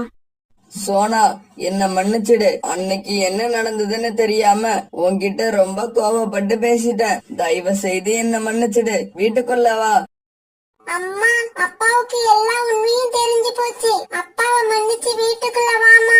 இதுக்கப்புறம் அப்பா இந்த மாதிரி உன்கிட்ட கோவப்படவே மாட்டாங்க. அன்னைக்கு பொறுமையா ஒரு நிமிஷம் என் பேச்சு கேட்டு இருந்தீங்கன்னா இந்த பிரச்சனையே வந்திருக்காது. அதுக்கப்புறம் அந்த வீட்ல பழையபடி மகிழ்ச்சியும் சந்தோஷமும் பரவ ஆரம்பிச்சது. காலுஜி, உங்களுக்கு விஷயம் தெரியுமா? ராணா குருவியும் சோனா குருவியும் மறுபடியும் ஒண்ணு சேர்ந்துட்டாங்களாம். அப்படியா கோரி? நாம உப்பு விற்க போனா மழை பெய்யுது, மாவு விற்க போனா காத்தடிக்குது. இப்ப எனக்கு என்ன பண்றதுன்னே தெரியல. காலுஜி, நாம அத நினைச்சு மனச தளர விட்டுற கூடாது. அடுத்தடுத்து அவங்கள பிரிக்க முயற்சி பண்ணிக்கிட்டே இருக்கணும். ஒரு நாள் உணவு தேட வந்த ராணா குருவியும் சோனா குருவியும் கடுமையான மழையில மாட்டிக்கிட்டாங்க. அவங்களால மழையில சரியா பறந்து போக முடியல. இருந்தாலும் வீட்டுல பியூட்டி மட்டும் தனியா இருக்கிறத நினைச்சு தொடர்ந்து பறந்துகிட்டு இருந்தாங்க. சோனா, என்ன நடந்தாலும் சரி, நீ என் பின்னால பறந்து வந்துகிட்டே இரு. வேற எதை பத்தியும் யோசிக்காத. இந்த சமயத்துல பலமா வீசின காத்தால அவங்களால நேராவே பறக்க முடியல. காத்து அவங்க 2 பேரையும் தன்னோட மனம் போன போக்குல இழுத்துக்கிட்டு போச்சு. சோனா குருவி காத்துல பறந்து போய் ஒரு மரத்தோட கிளைகளுக்கு இடையில மாட்டிக்கிச்சு. எவ்வளவு முயற்சி பண்ணியும் அதால அந்த மரத்தை விட்டு வெளியில வரவே முடியல. இதே சமயம் பலமா வீசின காத்து ராணா குருவியை ரொம்ப தூரம் இழுத்துட்டு போயிடுச்சு. பிறகு ராத்திரி ஆச்சு. உணவு தேட போன அம்மாவும் அப்பாவும் இன்னும் வரல. அவங்களுக்கு என்னாச்சுன்னு தெரியல. மறுநாள் பொழுது விடிஞ்சிச்சு. இப்ப அந்த காடு ரொம்பவும் அமைதியா இருந்தது. பறவைகள் எல்லாம் வழக்கம் போல உணவு தேட போய்கிட்டு இருந்தாங்க. காலையில உணவு தேட வந்த புறாவும் ஒரு டாக்கிலையும் ஒரு மரத்தோட கிளையில மாட்டிக்கிட்டு மயக்கமா இருந்த சோனா குருவிய பாத்துட்டாங்க. ரீட்டா, அங்க பாரு, அந்த மரத்துல மயக்கமா கிடக்கிறது சோனா குருவி மாதிரி இருக்கு. புறா, அது சோனா குருவியதான். வா போய் என்னாச்சுன்னு பாப்போம். இப்படி போனவங்க பிறகு சோனா குருவி அந்த மரத்தோட கிளைகள்ல இருந்து மேல தூக்குனாங்க. புறாண்ணா, பியூட்டியோட அப்பா வீட்டுக்கு போயிட்டாங்களா? இத நீங்க அவரை எங்கேயாவது பாத்தீங்களா? நேற்று வீசின காத்துல நான் இந்த மரத்துல வந்து விழுந்துட்டேன். அந்த காத்து அவரை எங்க இழுத்துட்டு போச்சுன்னே தெரியல. சோனா, நாங்க இது வரைக்கும் ராணாவை பார்க்கவே இல்ல. சரி வா, வீட்டுக்கு போய் ராணா இருக்கான்னு பாப்போம். இப்படி பேசிக்கிட்ட இவங்க சோனா குருவி வீட்டை நோக்கி பறக்க ஆரம்பிச்சாங்க. அம்மா, அப்பா எங்க? ராத்திரி நீங்க 2 பேரும் இல்லாம நான் ரொம்ப பயந்து போயிட்டேன். உடனே சோனா குருவி நடந்த கதை எல்லாத்தையும் பியூட்டி கிட்ட சொல்லுச்சு. உங்க அப்பாவை எங்கேயுமே காணல, அவருக்கு என்ன ஆச்சுன்னு தெரியல. சோனா குருவியும் பியூட்டியும் அதுக்கப்புறம் ராணா குருவி வீட்டுக்கு திரும்பி வரும்னு ரொம்ப எதிர்பார்த்தாங்க. ஆனா ராணா குருவி வரவே இல்ல. இதே சமயத்துல சுந்தரவன காட்டுல இருந்து தூரமா இருந்த ஒரு காட்டுல ராணா குருவி தன்னுடைய கையில அடிபட்டு மயக்கமாயி கிடந்தது. நேற்று ராத்திரி வீசின காத்து சுந்தரவன காட்டுல இருந்த ராணா குருவி அங்க இருந்து ரொம்ப தூரம் இழுத்துட்டு வந்து வேற ஒரு காட்டுல போட்டுடுச்சு. காலுஜி, அங்க பாருங்க, ஏதோ ஒரு குருவி ரெக்கையில அடிபட்டு மயக்கமா கிடக்கு. யாரு எங்க எப்படி கிடந்தா நமக்கு என்ன? நீ வா, நம்ம வேலைய பாப்போம். அப்படி இல்ல காலுஜி, அந்த குருவிய பார்த்தா நம்ம காட்டுல உள்ள குருவி மாதிரி தெரியல. அதனால ஒருவேளை அந்த குருவி உயிரோட இருந்துச்சுன்னா அதுக்கு முதல் உதவி செஞ்சு நம்மளோட மாந்தோட்டத்துல வேலை பார்க்க வச்சுக்கலாம். சம்பளமும் கொஞ்சமா கொடுத்தா போதும். கோரி, நீ சொல்றதும் சரிதான். இன்னும் சொல்ல போனா சம்பளமே கொடுக்க வேண்டாம், சாப்பாடு போட்டா மட்டும் போதும். இப்படி பேசிக்கிட்ட காங்கள் 2 பேரும் பிறகு ராணா குருவி கிட்ட போய் உட்கார்ந்தாங்க. குருவி, கண்ணை திறந்து பாரு. நீ யாரு? எதுக்காக இங்க வந்து படுத்திருக்க? பிறகு மெதுவா கண்ணு திறந்து பார்த்த ராணா குருவி நடந்தது எல்லாத்தையும் அந்த காங்கள் கிட்ட சொல்லுச்சு. பிறகு காங்கள் 2 பேரும் ராணா குருவியை தங்களுடைய வீட்டுக்கு தூக்கிட்டு போனாங்க. இப்படி தூக்கிட்டு போன இவங்க ராணா குருவியோட காயத்துக்கு மருந்து போட்டுக்கிட்டாங்க. இங்க பாரு குருவி, உன்னால இப்ப பறக்க முடியாது. அதனால நல்லா ரெஸ்ட் எடு. இங்க பாருங்க, என்னால ஓய்வெடுக்க முடியாது. சுந்தரவன காட்டுல இருக்கிற என்னோட மனைவியும் குழந்தையும் என்ன ஆனாங்கன்னே தெரியல. இப்ப நான் உடனே அங்க போய் ஆகணும். இங்க பாரு ராணா, இந்த நிலைமையில உன்னால பறக்க முடியாது. அப்புறம் எப்படி உன்னோட வீட்டுக்கு போக முடியும்? பேசாம நீ இங்கேயே இரு. உன்னோட வீடு எங்க இருக்குன்னு சொல்லு. உன்னோட மனைவியும் குழந்தையும் வீட்டுல இருக்காங்களா, எப்படி இருக்காங்கன்னு நாங்க போய் பாத்துட்டு வரோம். சரி, சுந்தரவன காட்டுக்கும் நடுவுல இருக்கிற பெரிய வேப்ப மரத்துலதான் எங்களோட வீடு இருக்கு. என்னோட மனைவி இல்ல குழந்தை யார பார்த்தாலும் நான் உயிரோட தான் இருக்கேன்னு சொல்லுங்க. உங்களுக்கு புண்ணியமா போகும். கண்டிப்பா சொல்றோம். இந்த மாதிரி நல்ல காரியம் செய்யறதுன்னா எங்களுக்கு அல்வா சாப்பிடுற மாதிரி. இப்படி சொன்ன காலுக்காகவும் கோரிக்காகவும் வீட்டை விட்டு வெளியில வந்து ஒரு மரத்துல உட்கார்ந்தாங்க. கோரி, இப்ப நாம என்ன பண்றது? கொஞ்ச நேரம் இந்த மரத்திலேயே உட்கார்ந்துட்டு வீட்டுக்கு போவோம். ராணா குருவி கேட்டா உன்னோட மனைவியும் குழந்தையும் நேத்து வீசின சூறாவளியில சிக்கி இறந்து போயிட்டாங்கன்னு சொல்லுவோம். இங்க பாரு பியூட்டி, நீ வீட்லயே இரு, நான் போய் உங்க அப்பா எங்க இருக்காருன்னு தேடி பார்த்துட்டு வரேன். இப்படி சொல்லிட்டு வீட்டை விட்டு வெளியே வந்த சோனா குருவி அந்த காடு பூரா தேடி பார்த்துச்சு. ஆனா எங்கேயுமே ராணா குருவி அதுக்கு கிடைக்கவே இல்லை. பிறகு ரொம்பவும் களைச்சு போன சோனா குருவி ஒரு மரத்துல வந்து உட்கார அந்த இடத்துல ரீட்டாக்கிளிய சந்திச்சது. இங்க பாரு சோனா, இந்த மாதிரி சமயத்துல நீதான் தைரியமா இருக்கணும். ஏன்னா நேத்து வீசின சூறாவளி காத்துல நம்ம காட்டை சேர்ந்த நிறைய பறவைகள் இறந்து போயிட்டாங்க. நாம இந்த சமயத்துல இறந்து போனவங்களையே நினைச்சுக்கிட்டு இருந்தா உயிரோட இருக்கிற குழந்தைங்களை யார் கவனிக்கிறது? ரீட்டா, இப்படி எல்லாம் நடக்கும்னு தெரிஞ்சிருந்தா நானும் அவரும் அன்னைக்கு உணவு தேடி வெளியில கிளம்பிருக்க மாட்டோம். ரீட்டா கிளி சொன்னதை எல்லாம் யோசிச்சு பார்த்த சோனா குருவி பியூட்டிய நல்ல முறையில வளர்க்க வேண்டிய கடமை தனக்கு இருக்குங்கிறத உணர்ந்துக்குச்சு. பிறகு அன்னையில இருந்து சோனா குருவி உணவு தேடுறதுக்கு தனியா போக கத்துக்குச்சு. தானியங்களோ பழங்களோ எது கிடைச்சாலும் கொண்டு வந்து கொடுத்து தன்னோட பொண்ணு பியூட்டிய பசி இல்லாம பாத்துக்குச்சு. காங்கல் வந்து சொன்ன செய்தியை கேட்ட ராணா குருவி கண்ணீர் விட்டு அழுதுச்சு. உண்மையாவா? நீங்க சொல்றதெல்லாம் உண்மையா? இங்க பாரு ராணா, உன்கிட்ட பொய் சொல்ல வேண்டிய அவசியம் எங்களுக்கு இல்ல. உன்னோட மனைவியும் குழந்தையும் இறந்த செய்தியை கேட்டு நாங்களும் ரொம்ப வருத்தப்பட்டோம். என்ன பண்றது? நடந்ததை நம்மளால மாத்தவா முடியும்? இப்படியே சில நாட்கள் நடந்துச்சு. பிறகு கொஞ்ச நாள் ராணா குருவி சோனா குருவியையும் பியூட்டியும் நினைச்சு அழுதுகிட்டே இருந்தது. இங்க பாருங்க காலு, ராணாவை இப்படியே வீட்டுல வச்சிருந்தா இறந்து போன மனைவியையும் குழந்தையையும் நினைச்சு அழுதுகிட்டே இருக்கும். பேசாம இத நம்ம மாந்தோட்டத்துக்கு அழைச்சிக்கிட்டு போய் ஏதாவது வேலை கொடுங்க. ஆமா, நீங்க சொல்றதும் சரிதான். நான் நாள் பூரா வேலை பார்க்கணும். அப்பதான் எனக்கும் என்னோட குடும்பத்தோட நினைப்பு வராம இருக்கும். பிறகு ராணா குருவி காங்களோட மாந்தோப்புல இரவு பகல வேலை செய்ய ஆரம்பிச்சது. ராணா குருவி கிட்ட கடுமையா வேலை வாங்கின காங்கள் 2 பேரும் அதுக்கு 3 வேளையும் உணவு மட்டும்தான் கொடுத்தாங்க. தன்னோட மனைவியும் குழந்தையும் இறந்து போயிட்ட செய்தியை கேள்விப்பட்ட ராணா குருவியும் சம்பளத்தை பத்தி அவங்க கிட்ட எதுவும் பேசவே இல்லை. தினமும் உணவு தேட போற சோனா குருவி தன்னுடைய காட்டை விட்டு வேற காட்டுக்கு போச்சுன்னா அங்க பாக்குற பறவைகள் கிட்ட தன்னோட கணவரை பத்தி விசாரிக்கிறத வழக்கமா வச்சிருந்தது. ஒரு நாள் உணவு தேடி வீட்டை விட்டு வந்த சோனா குருவி உணவு கிடைக்காததால ரொம்ப தூரம் பறந்து வந்தது. இப்படி பறந்து வந்த சோனா குருவி ராணா குருவி இருக்கிற காட்டுக்கே வந்து சேர்ந்துருச்சு. அந்த காட்டுக்கு வந்து சேர்ந்த உடனே ஒரு மரத்துல உட்கார்ந்திருந்த கோரிக்காகத்தை பார்த்துட்டு சோனா குருவி அதுகிட்ட போச்சு. இங்க பாருங்க, என்னோட பேரு சோனா. இப்படி ஆரம்பிச்ச சோனா குருவி வழக்கம் போல கோரிக்காகத்துக்கிட்ட தன்னுடைய கணவரை பத்தி விசாரிச்சது. ஐயோ, நம்ம கிட்ட வேலை பாக்குற ராணாவை பத்தி தான் இந்த குருவி விசாரிக்குது. இது கிட்ட உண்மைய சொல்லிட்டா நம்ம மாந்தோப்புல உள்ள வேலையெல்லாம் பிறகு நாம தான் பாக்கணும். சோனா, சூறாவளி வீசின அன்னைக்கு மறுநாள் நீ சொல்ற மாதிரியே ஒரு குருவிய நானும் என் கணவரும் சந்திச்சோம். ஆனா பாரு, நாங்க பார்த்தப்பவே அந்த குருவிக்கு உயிர் இல்ல, அது செத்து போய் தான் கிடந்தது. கோரிக்காக சொன்னதை கேட்டுட்டு சோனா குருவிக்கு இருந்த கடைசி நம்பிக்கையும் போயிடுச்சு. நான் என்னைக்காவது ஒரு நாள் அவரை சந்திச்சிடலாம்னு நினைச்சேன், அது இப்ப நடக்காதுன்னு தெரிஞ்சு போச்சு. சோனா குருவி இதுக்கப்புறம் தன்னோட கணவரை தேடவே தேடாதுன்னு தெரிஞ்சுக்கிட்ட கோரிக்காகவும் ரொம்ப சந்தோஷமா இருந்தது. இதே சமயம் மாந்தோட்டத்துல வேலை பார்த்துக்கிட்டு இருந்த ராணா குருவிய காலுக்காகவும் திட்டிக்கிட்டு இருந்தது. ராணா, இந்த மாமரத்துல பூச்சி வச்சிருக்கிறத நீ பாத்தியா இல்லையா? அதுக்காக தான் நான் நேத்தே உன்னை கடையில போய் பூச்சி மருந்து வாங்கிட்டு வர சொன்னேன். ஆனா நீ இன்னமும் வாங்காம இருக்க.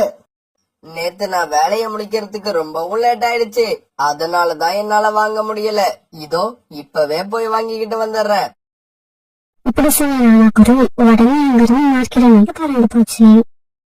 ராணா குருவி மார்க்கெட்டுக்கு போன கொஞ்ச நேரம் கழிச்சு கோரிக்காவும் மாந்தோட்டத்துக்கு வந்துச்சு. காலுஜி, இனிமே நமக்கு பிரச்சனையே இல்ல. இந்த ராணாவோட மனைவி சோனா தன்னோட கணவரை தேடிக்கிட்டு நம்ம காட்டுக்கே வந்துடுச்சு. நான் அதுகிட்ட உன்னோட கணவர் செத்து போய் கிடந்தத நாங்க பார்த்தோம்னு பொய் சொல்லிட்டேன். இனிமே அது தன்னோட கணவரை தேடவே தேடாது. அது சரி, ராணாவை எங்க காணோம்? ராணாவை நான் இப்பதான் பூச்சி மருந்து வாங்கறதுக்காக மார்க்கெட்டுக்கு அனுப்பி வச்சேன். காலுஜி, என்ன காரியம் பண்ணிட்டீங்க? மார்க்கெட்டுக்கு போற வழியில தான் அந்த சோனா குருவி உட்கார்ந்து இருந்தது. 2 பேரும் பார்த்துட்டா பெரிய பிரச்சனை ஆயிடும். இவங்க இப்படி பேசிக்கிட்டு இருந்த அதே சமயத்துல ராணாகுருவி மார்க்கெட்டை நோக்கி பறந்து போய்கிட்டு இருந்தது. இப்படி பறந்து போய்கிட்டு இருந்த ராணாகுருவி வழியில ஒரு மரத்துல உட்காந்து அழுதுகிட்டு இருந்த சோனா குருவிய பாத்துடுச்சு. சோனா சோனா, நீயா? நீ உயிரோட தான் இருக்கியா? ராணாஜி, நீங்க உயிரோட இருக்கீங்களா? நீங்க இறந்து போயிட்டுதான் இப்பதான் ஒரு காகம் என்கிட்ட சொல்லுச்சு. பிறகு ராணாகுருவி நடந்தது எல்லாத்தையும் சோனா குருவி கிட்ட தெளிவா இத சொல்லுச்சு. நம்ம காட்டுக்கு உன்னை தேடிக்கிட்டு வந்த அந்த காகங்கள் திரும்பி வந்து நீயும் நம்மளோட குழந்தையும் இறந்து போயிட்டதா என்கிட்ட பொய் சொல்லிருக்காங்க. ராணாஜி, அதே காவனா நீங்க இறந்து போனதை பார்த்துதான் போய் சொல்லுச்சு. சோனா, இந்த விஷயத்தை இப்படியே விடக்கூடாது. பருந்து மகாராஜா வரைக்கும் கொண்டு போகணும். இப்படி பேசிக்கிட்டே இவங்க 2 பேரும் பிறகு பருந்து மகாராஜா அரண்மனையை நோக்கி பறந்து போனாங்க. காகங்களே, உங்க 2 பேரையும் பருந்து மகாராஜா அழைச்சுக்கிட்டு வர சொன்னாரு. காலுஜி, பருந்து மகாராஜா எதுக்காக நம்மள கூப்பிட்டு அனுப்பியிருக்காரு? கோரி, பருந்து மகாராஜா சாதாரண ராஜா இல்ல, 18 காட்டுக்கு மகாராஜா. ஏதாவது விருந்துக்கு அவருக்கு மாம்பழம் தேவைப்பட்டிருக்கும், அதனாலதான் நம்மள கூப்பிட்டு இருக்காரு. நமக்கு ஒரு பெரிய ஆர்டர் கிடைக்க போகுதுன்னு நினைக்கிறேன். சீக்கிரமா போவோம். இப்படி பேசிக்கிட்ட காங்கள் பிறகு மகாராஜா அரண்மனை நோக்கி பறக்க ஆரம்பிச்சாங்க. காகங்களே, நீங்க செஞ்சது எவ்வளவு பெரிய தவறுன்னு உங்களுக்கு புரியுதா? மகாராஜா, நாங்க செஞ்சது தவறுதான், இருந்தாலும் எங்களுக்கு என்னவோ இது பெரிய தவறா தெரியல. ஆமா மகாராஜா, இந்த காலத்துல சம்பளம் கொடுத்து வேலைக்காரங்களை வைக்கிறது ரொம்பவும் கஷ்டமா இருக்கு. இருந்தாலும் நாங்க செஞ்சது தப்புதான், எங்களை மன்னிச்சிடுங்க. மகாராஜா, எங்களுக்கு சிறை தண்டனை கொடுத்துறாதீங்க. இவ்வளவு நாள் இந்த குருவிகளை நாங்க பிரிச்சு வச்சிருந்ததுக்காக எவ்வளவு வேணாலும் நஷ்ட ஈடு கொடுத்துடுறோம். காகங்களே, ஒரு கணவன் மனைவியை பிரிக்கிறது எவ்வளவு பெரிய பாவம்னு உங்களுக்கு புரிய வைக்கிறேன். வீரர்களே, இந்த 2 காகங்களையும் கொண்டு போய் சிறையில அடைங்க. இவங்க சிறையில இருக்க போற 3 வருஷமும் ஒருத்தரை ஒருத்தர் பாத்துக்கவே கூடாது. மகாராஜாவோட இந்த தீர்ப்பை கேட்ட காங்கள் 2 பேரும் கண்ணீர் விட்டு அழுதாங்க. இவங்க இப்படி அழுததால எந்த புண்ணியமும் இல்ல. வீரர்கள் அவங்க 2 பேரையும் எடுத்துக்கிட்டு போய் சிறையில அடைச்சிட்டாங்க. பிறகு மகாராஜா காங்கள் கிட்ட இருந்து நிறைய நஷ்ட ஈடு வாங்கி ராணாகுருவிக்கும் சோனாகுருவிக்கும் கொடுக்க அதை வாங்கின இவங்க 2 பேரும் சந்தோஷமா தங்களுடைய காட்டை நோக்கி பறக்க ஆரம்பிச்சாங்க. அன்னைக்கு காலையில இருந்து அந்த காட்டுல கடுமையான மழை பெஞ்சுக்கிட்டு வந்தது. அந்த காட்டுல இருந்த மலைப்பகுதியில வாழ்ந்துகிட்டு இருந்த கழுகு தன்னுடைய கூட்டுல நனைஞ்சுக்கிட்டு உட்கார்ந்துருந்தது. கூட்டுல இருந்து கொஞ்ச தூரம் தள்ளி இருந்த மரத்துல அந்த கழுகுடைய குழந்தை விளையாண்டுகிட்டு இருந்துச்சு. பீம், விளையாண்டது போதும், வீட்டுக்கு வந்து அம்மா பக்கத்துல உட்காரு. மழை பெய்யறது தெரியுதா இல்லையா? அம்மா அம்மா, மழையில விளையாடுறதுக்கு ஜாலியா இருக்கமா, இதோ வந்துடுறேன். பீம் இப்படி சொல்லிக்கிட்டு இருக்கும்போது ஒரு பயங்கரமான மின்னல் வந்து வீட்டுல உட்கார்ந்து அந்த கழுகக்காவை தாக்கிருச்சு. ஒரு மின்னல் தாக்கின உடனே கழுகக்கா தன்னுடைய உடல் கருகி அப்படியே இறந்து போயிருச்சு. தன்னோட அம்மா உடல் கருகி இறந்து போனதை பார்த்த பீம் உடனே தாவி வந்து பக்கத்துல உட்கார்ந்து அழ ஆரம்பிச்சான். அம்மா எழுந்திருங்கம்மா, எழுந்திருங்க, என் கூட பேசுங்கம்மா. உங்களுக்கு என்னம்மா ஆச்சு? என் கூட இனிமே பேசவே மாட்டீங்களா? நீங்க என் கூட பேசலன்னா வேற யாரு என் கூட பேசுவா?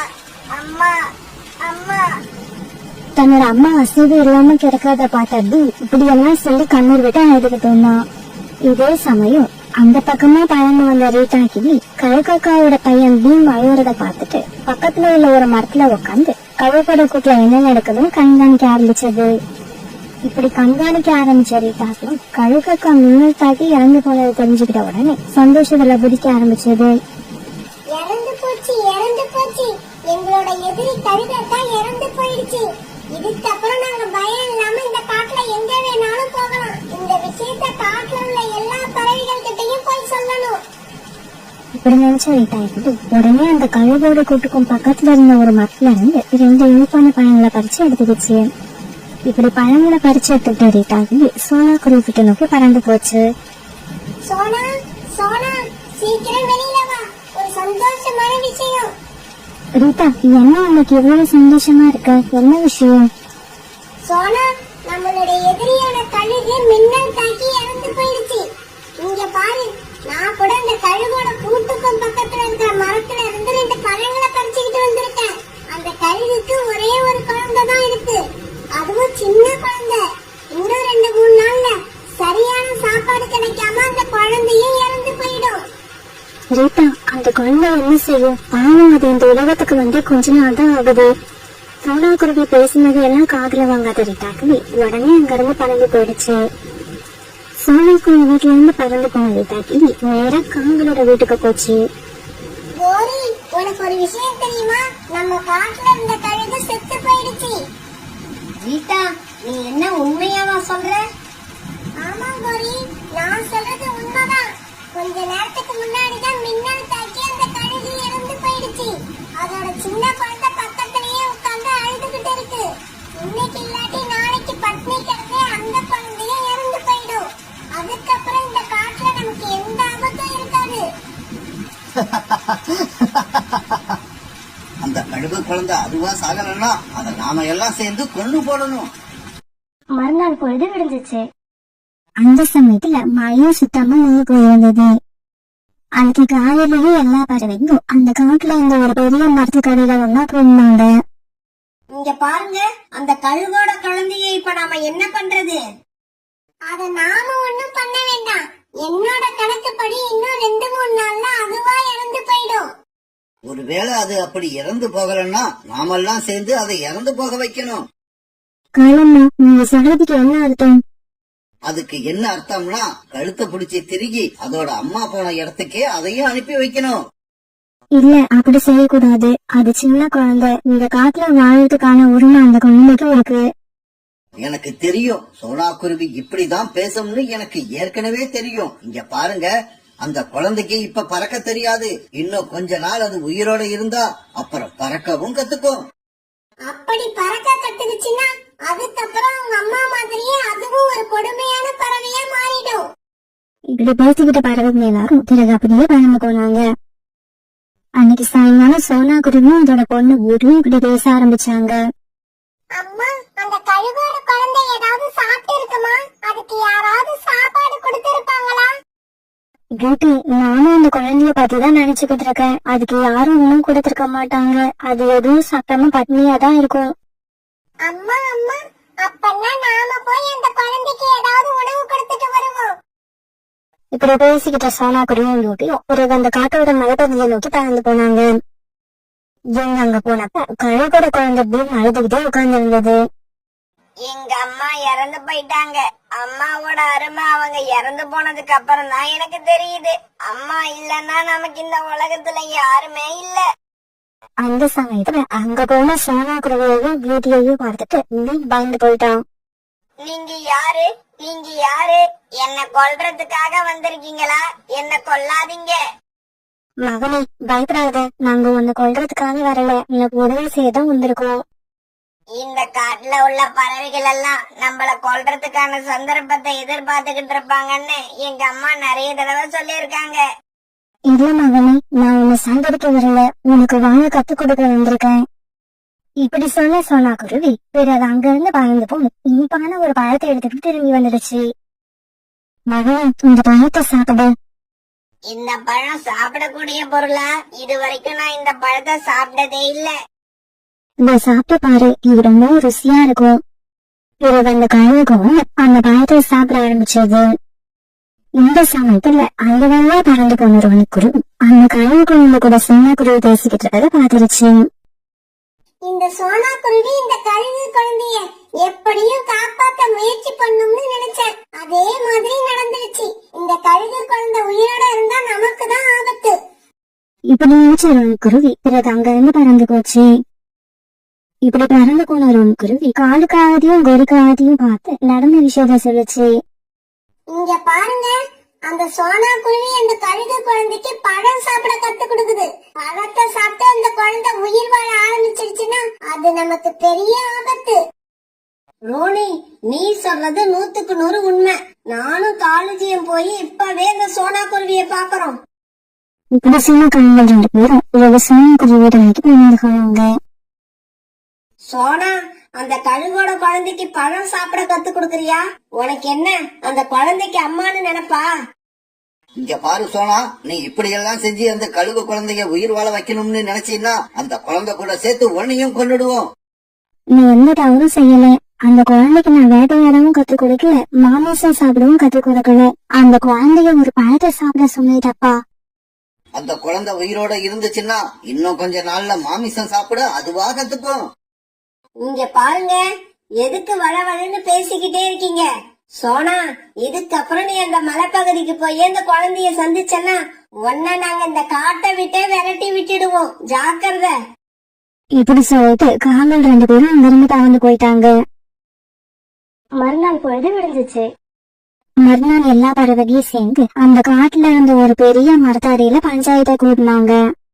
இங்க பாரு சோனா, நாங்க எல்லாம் சேர்ந்து ஒரு முடிவு பண்ணிருக்கோம்.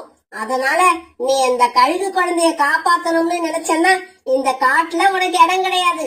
நீ இப்பவே இந்த காட்டை விட்டு வெளியே போகலாம். இந்த முடிவை கோரிக்காக மட்டும் எடுக்கல, நாங்க எல்லாரும் சேர்ந்து எடுத்த முடிவு தான் இது. நீங்க இந்த முடிவை எடுக்கிறதுக்கு முன்னாடி நான் ஒரு முடிவு எடுத்துட்டேன். அதாவது இந்த காட்டை விட்டு போறதா முடிவு பண்ணிட்டேன். இங்க பாருங்க, இந்த காட்டை விட்டு போறேன்னா அப்படியே போயிட மாட்டேன். என்னைக்காவது ஒரு நாள் என்னோட குழந்தையோட திரும்பி வருவேன். ஒரு தாயோட அன்பு ஒரு குழந்தைய எப்படி எல்லாம் மாற்றும் உங்களுக்கு எல்லாம் அன்னைக்குதான் தெரிய வரும். இப்படி பேசிட்டு தன்னுடைய வீட்டுக்கு போன சோனா குருவி தனக்கு தேவையான பொருட்கள்ல ஒரு சின்ன மூட்டைய கட்டி எடுத்துக்கிச்சு. பியூட்டி, வா நம்ம கிளம்பலாம். நீ, நான், இந்த கழுகுட குழந்தை, நம்ம 3 பேரும் இந்த காட்டை விட்டு வேற ஒரு காட்டுக்கு போக போறோம். இப்படி சொன்ன சோனா குருவி பிறகு தன்னுடைய பொண்ணு பியூட்டிய கூப்பிட்டு அங்கிருந்து மலைப்பகுதியை நோக்கி பறந்து போச்சு. மகனே, நாம இந்த காட்டை விட்டு ரொம்ப தூரம் போக போறோம். நீனும் இந்த கூட வந்துரு. அம்மா, நாம எங்கம்மா போக போறோம்? இங்க பாரு, அம்மாவும் உன்னுடைய அக்கா பியூட்டியும் எங்க போறோம் அங்கதான் நீயும் வரணும். இதான் நம்ம எல்லாரும் வேற காட்டுக்கு போய் சந்தோஷமா வாழலாம். சோனா குருவி பியூட்டியும் பேசினது கேட்ட பியூனோட கண்கள்ல இருந்து கண்ணீர் வர ஆரம்பிச்சது. நான் உங்க கூட வர தயாரா இருக்கேன். ஆனா எனக்கு பறக்க தெரியாதே. அத பத்தி நீ கவலைப்படாத, உன்னை எப்படி அழைச்சிட்டு போகணும்னு எனக்கு தெரியும். பிறகு பீமை தூக்கிட்டு சோனா குருவி பறந்துட்டு சோனா குருவி எடுத்துட்டு வந்த சின்ன மூட்டையை தூக்கிட்டு பியூட்டி பறந்து போச்சு. ஒரு தூய்மையான தாய் அன்பு எப்படி இருக்குன்றதுக்கு உதாரணமா சோனா குருவியோட நடவடிக்கை இருந்துச்சு. நண்பர்களே, சோனா குருவியோட இந்த முடிவு சரியா தவறா? உங்களோட கருத்துக்களை கண்டிப்பா எங்களுக்கு தெரியப்படுத்துங்க. சோனா குருவியோட குடும்பம் ரொம்ப ஏழை குடும்பம். சோனா குருவிக்கு பியூட்டி குக்குன்னு 2 குழந்தைகள் இருந்தாங்க. சோனா குருவிக்கு தனக்கு சொந்தமா இருக்க ஒரு சின்ன வயல்ல விவசாயம் பண்ணி தன்னோட குடும்பத்தை நடத்திக்கிட்டு இருந்தது. சோனா குருவி இந்த தடவை தன்னோட வயல்ல தக்காளி பயிர் பண்ணி இருந்தது. சோனா குருவி தன்னுடைய வயல்ல கடுமையா பாடுபட்டு உழைச்சதாங்க விளைச்சல் ரொம்பவும் அருமையா இருந்தது. தன்னோட வயல்ல விளைஞ்சு இருக்கிற தக்காளிகளை பார்த்துட்டு சோனா குருவிக்கு ரொம்ப சந்தோஷமா இருந்தது. அந்த சமயத்துல புறா அங்க வந்தது. சோனா, உன்னோட கணவர் மறைவுக்கு அப்புறம் இத்தனை நாள் நீ பட்ட கஷ்டத்துக்கெல்லாம் இப்ப ஒரு முடிவு வரப்போகுது. புறாண்ணா, நீங்க என்ன சொல்ல வரீங்க? எனக்கு எதுவும் புரியல, கொஞ்சம் தெளிவா சொல்லுங்க. இன்னைக்கு காலையில என் வயல்ல விளைஞ்சிருந்த கத்திரிக்காயை எடுத்துக்கிட்டு மார்க்கெட்டுக்கு போயிருந்தேன். அப்பதான் எனக்கு இந்த விஷயம் தெரிய வந்தது. இந்த வருஷம் தக்காளி சரியா விளையாததால தக்காளி விலை அதிகமாயிருக்கு. 1 கிலோ தக்காளிய மார்க்கெட்ல உள்ள வியாபாரிகள் 110 ரூபா கொடுத்து வாங்கிக்கிறாங்க. புறாண்ணா, நீங்க சொல்றத கேட்கும் போது எனக்கு ரொம்ப சந்தோஷமா இருக்கு. எங்க குடும்பத்தை வாட்டிக்கிட்டு இருந்த வறுமை என்னை விட்டு தூரமா போயிடும்னு நினைக்கிறேன். சோனா, நீ நினைச்சது இந்த தடவை கண்டிப்பா நடக்கும். சீக்கிரமா தக்காளிகளை பறிச்சு எடுத்துக்கிட்டு மார்க்கெட்டுக்கு போ. இப்படி சொல்லிட்டு புறா அங்கிருந்து பறந்து போயிடுச்சு. பிறகு நல்ல பழுத்த தக்காளிகளை சோனா குருவி பறிச்சு ஒரு கூடையில போட்டுச்சு. குழந்தைங்களா, நான் இந்த தக்காளியை கொண்டு போய் மார்க்கெட்ல வித்துட்டு வரேன். அது வரைக்கும் நம்ம வயல பத்திரமா பாத்துக்கோங்க. இப்படி சொன்ன சோனா குருவி பிறகு அந்த கூடையில இருந்த தக்காளியை தூக்கிட்டு மார்க்கெட்டை நோக்கி பறந்து போச்சு. சோனா குருவி தக்காளியை எடுத்துட்டு வந்ததை பார்த்த கழுகு வியாபாரி ரொம்பவும் சந்தோஷப்பட்டுச்சு.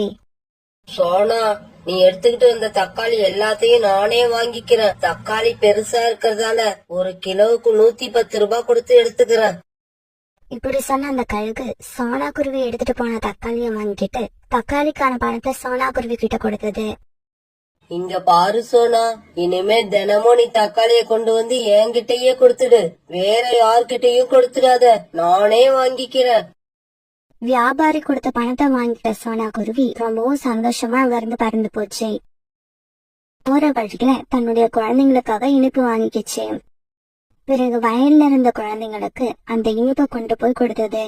எல்லாரும் ரொம்பவும் சந்தோஷமா அந்த இனிப்பை சாப்பிட்டாங்க. அதே காட்டுல காலுக்காகவும் தன் குடும்பத்தோட வாழ்ந்து வந்தது.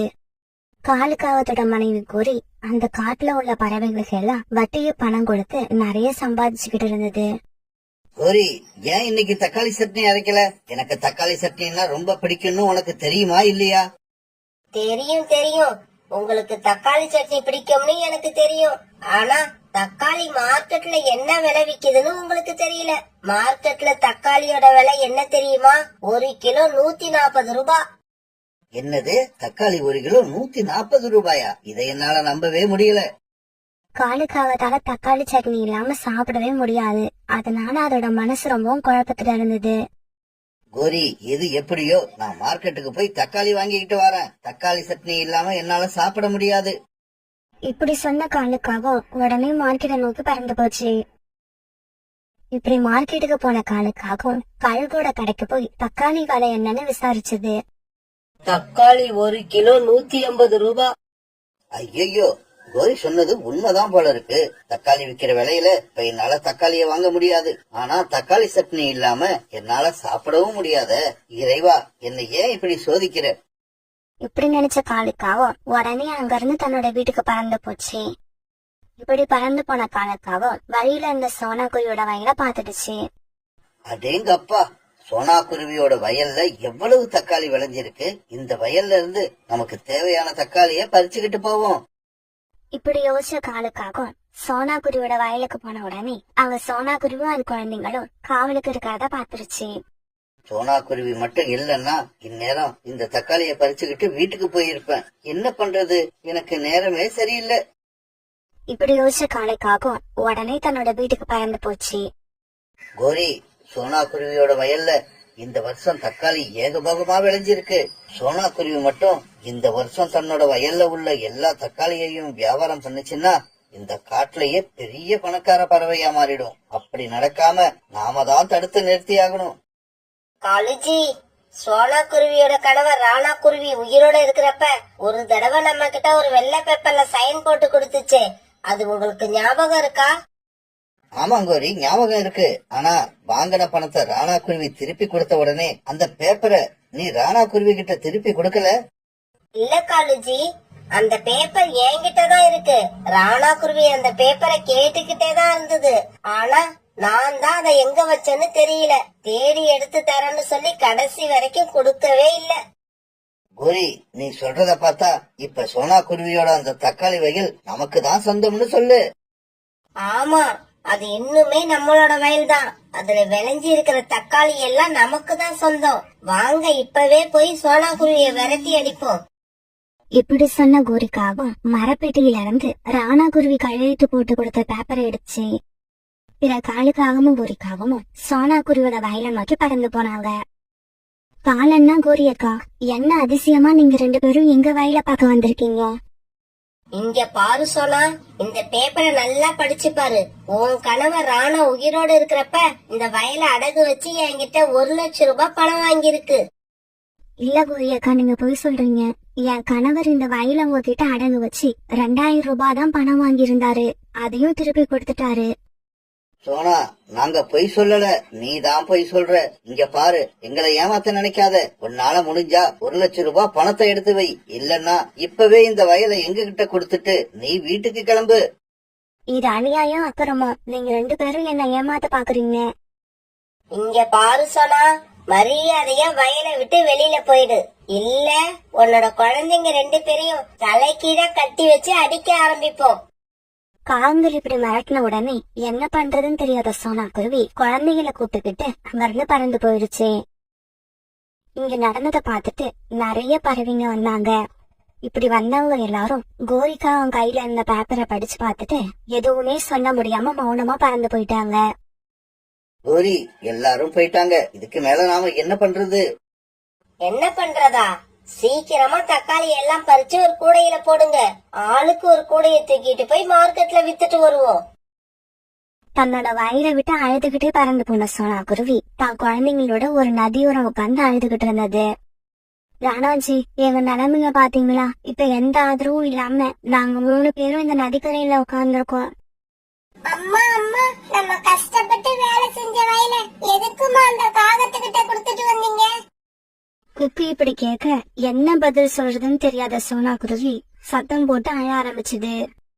இந்த சத்தத்தை கேட்டு பக்கத்துல இருந்த நதியில இருந்து ஒரு தேவதை வெளியே வந்தது. குருவியே, எதனால நீ அழுதுகிட்டு இருக்க? நீங்க இப்படி அழுது சத்தம் போடுறது எனக்கு ரொம்ப தொந்தரவு கொடுக்குது. சோனா குருவி தன்னோட கதையை அழுதுகிட்டு அந்த தேவதை கிட்ட சொல்லுச்சு. இந்த உலகத்துல எனக்கு நிம்மதியா உட்கார்ந்து அழக்கூட இடம் இல்ல. கவலைப்படாத தேவதையே, நான் இப்பவே இந்த இடத்த விட்டு போயிடுறேன். சோனா குருவியோட கதையை கேட்ட தேவதைக்கு சோனா குருவி மேல ரொம்பவும் இறக்கம் வந்தது. குருவி, நான் சொல்றதை கேளு. நீ எங்கேயும் போக வேண்டாம். நேரா உங்க வீட்டுக்கு போ. வீட்டுக்கு போனதும் உணவு சமைச்சு நீங்க 3 பேரும் சாப்பிட்டுட்டு நல்லா படுத்து தூங்குங்க. நீங்க சொல்றது எல்லாம் கேட்க நல்லாதான் இருக்கு. ஆனா விவசாயம் பண்ண வயல் இல்லாம நாங்க அந்த வீட்டுல தங்கி என்ன பண்றது? கவலைப்படாதீங்க. எந்த காகங்கள் உங்ககிட்ட இருந்து அந்த வயலை வாங்கினாங்களோ அவங்களே திருப்பி கொண்டு வந்து அந்த வயலை உங்ககிட்ட கொடுத்துருவாங்க. இதை கேட்டு சோனா குருவி ரொம்பவும் சந்தோஷமா தன்னோட குழந்தைங்களை அழைச்சுக்கிட்டு தன்னோட வீட்டுக்கு போச்சு. காகங்கள் 2 பேரும் தக்காளி கூடைய தூக்கிட்டு மார்க்கெட்டுக்கு பறந்து போனாங்க. கழுகக்கா, தக்காளி எடுத்துக்கிட்டு வந்திருக்கோம். சீக்கிரமா இதை எடுத்துக்கிட்டு காசு கொடுங்க. கோரிக்காவை எடுத்துட்டு போன தக்காளி கூடைய பார்த்த கழுகக்கா பயந்து போயிடுச்சு. ஏன்னா அந்த கூடையில இருந்த ஒவ்வொரு தக்காளியிலையும் ஒரு பூதத்தோட முகம் தெரிய ஆரம்பிச்சது. இங்க பாரு கோரி, இந்த கூடைய தூக்கிக்கிட்டு இப்பவே இடத்த காலி பண்ணு. இல்ல எனக்கு வர்ற ஆத்திரத்துக்கு உங்களை அடிச்சு கொண்டுடுவேன். என்ன ஏதுன்னு தெரியாத காலுக்காகவும் குறிக்காகவும் உடனே அந்த தக்காளி கூடைய தூக்கிட்டு இன்னொரு இடத்துக்கு போனாங்க. காளிஜி, நம்ம தக்காளிய பார்க்க எவ்வளவு பளபளப்பா அழகா சூப்பரா இருக்கு. கழுகுக்கா இதுக்கு இந்த தக்காளி வேண்டான்னு சொல்லுச்சு. அதுதான் கோரி, எனக்கும் தெரியல. சரி வீடு, கழுதைக்கு தெரியுமா கற்பூர வாசனை? நாம வேற வியாபாரிய போய் பாப்போம் வா. இப்படி பேசிக்கிட்ட காகங்கள் 2 பேரும் ஜம்ஜம் பறவை கிட்ட போனாங்க. ஜம்ஜம் அண்ணாச்சி, எங்க தக்காளிய கொஞ்சம் பாருங்க. இதுல ஏதாவது குறை இருந்தா சொல்லுங்க. ஜம்ஜம் காகங்கள் எடுத்துட்டு வந்த தக்காளிய பாக்குறப்ப ஒவ்வொரு தக்காளியில இருந்தும் பூதத்தோட முகம் வந்து பயமுறுத்துச்சு. இத பார்த்து ஜம்ஜம் பறவை கோபமாகி காலுக்காவத்துக்கும் கோரிக்காவத்துக்கும் ஓங்கி ஒரு அறை கொடுத்தது. பேய் பிடிச்ச தக்காளிய என்கிட்ட கொண்டு வந்து கொடுக்கலான்னு பாத்தீங்களா? ஓடி போயிடுங்க இங்க இருந்து. ஜம்ஜம் பறவை இப்படி சொன்னதுக்கு அப்புறம் தான் காலுக்காகவும் கோரிக்காவும் தங்களுடைய கூடையில இருந்த தக்காளிய பார்த்தாங்க. இப்படி பார்த்த காகங்கள் அவங்க எடுத்துட்டு வந்த தக்காளியில பூதத்தோட முகம் தெரியறத பாத்துட்டாங்க. காளிஜி, எப்படி இது? தக்காளிக்குள்ள இந்த பூதம் எப்படி போச்சு? கோரி, தக்காளிக்குள்ள பூதம் எப்படி போச்சுங்கிறத பத்தி யோசிக்கிற நேரம் கிடையாது இது. இந்த தக்காளி கூடைகளை இங்கேயே போட்டுட்டு நாம எப்படியாவது எஸ்கேப் ஆகி ஆகணும். இல்லன்னா தக்காளிக்குள்ள பூந்த பூதம் நம்ம உடம்புல போடுறதுக்கு எவ்வளவு நேரம் ஆகும்? ஆனா அந்த மார்க்கெட்ல இருந்த பறவைகள் எல்லாம் பேய் தக்காளியை கொண்டு வந்த காலுக்காகத்தையும் கோரிக்காகத்தையும் பிடிச்சு அடிக்க ஆரம்பிச்சாங்க. அடிக்காதீங்க, தயவு செய்து அடிக்காதீங்க. உண்மையே சொல்லிடுறோம், அடிக்காதீங்க. இங்க பாருங்க, இந்த தக்காளி எங்களோடது கிடையாது. இதெல்லாம் சோனா குருவியோட வயல்ல விளைஞ்ச தக்காளி. இந்த வருஷம் தக்காளி அதிகமா விளைவிக்கிறதால சோனா குருவியை ஏமாத்தி இன்னைக்குதான் இந்த வயலை நாங்க சோனா குருவி கிட்ட இருந்து வாங்கணும். ஆமா, தயவு செய்து எங்களை அடிக்காதீங்க. இப்பவே போய் அந்த வயலை மறுபடியும் சோனா குருவி கிட்டயே கொடுத்துறோம். இதுக்கப்புறம் நீங்க எது கொடுக்கறதா இருந்தாலும் சோனா குருவிக்கே கொடுத்துருங்க. இப்படி சொன்ன காகங்கள் 2 பேரும் சோனா குருவி வீட்டுக்கு போய் ராணா குருவி கையெழுத்து போட்ட பேப்பரை சோனா குருவி கிட்ட கொடுத்துட்டாங்க. இங்க பாரு சோனா, எங்களை மன்னிச்சிடு. உன் வயல்ல விளைஞ்ச தக்காளிக்கு ஆசைப்பட்டுதான் இந்த மாதிரி போய் சொல்லி உன்னோட வயலை நாங்க வாங்கணும். சோனா, உனக்கு ஒரு விஷயம் தெரியுமா? உன் வயல்ல விளைஞ்ச எல்லா தக்காளியிலயும் பூதம் இருக்கு. உனக்கு சந்தேகமா இருந்தா மார்க்கெட்டுக்கு போய் பாரு. உன் வயல்ல இருந்து நாங்க பறிச்சுக்கிட்டு போன 2 கூட தக்காளியையும் அங்கதான் வச்சிருக்கோம். இப்படி சொல்லிட்டு காகங்கள் 2 பேரும் தங்களுடைய வீட்டுக்கு பறந்து போனாங்க. பிறகு சோனா குருவியும் அது குழந்தைங்களும் மார்க்கெட்டுக்கு பறந்து போய் அந்த தக்காளி கூடைய பார்த்தாங்க. இவங்க பார்த்தப்ப அந்த கூடையில இருந்த தக்காளியில பூதத்தோட முகம் தெரியவே இல்ல. தக்காளியாவே இருந்தது. இந்த விஷயம் தெரிஞ்ச எல்லா வியாபாரிகளும் போட்டி போட்டுக்கிட்டு வந்து சோனா குருவி கிட்ட இருந்த தக்காளிய அதிக விலை கொடுத்து வாங்கினாங்க. பிறகு அந்த பணத்தை எடுத்துக்கிட்டு சோனா குருவியும் அது குழந்தைகளும் சந்தோஷமா தங்களுடைய வீட்டுக்கு பறந்து போனாங்க. அம்மா, இதெல்லாம் எப்படி நடந்தது? என்னால நம்பவே முடியல. நம்ம கிட்ட இருந்து போன வயல் நமக்கு திருப்பி கிடைக்கும் கிடைக்கும்னு நான் நினைக்கவே இல்ல. பியூட்டி, இது அதுவா நடக்கல. நதிக்கரையில நம்ம சந்திச்ச தேவதை தான் இப்படி எல்லாம் பண்ணியிருக்குன்னு நினைக்கிறேன். அதனால நம்ம அந்த தேவதைக்கு தான் நன்றி சொல்லி ஆகணும். அதுக்கு பிறகு ரொம்ப நாளைக்கு சோனாக்குரியும் அது குழந்தைங்களும் அந்த காட்டுல ரொம்ப சந்தோஷமா வாழ்ந்து வந்தாங்க.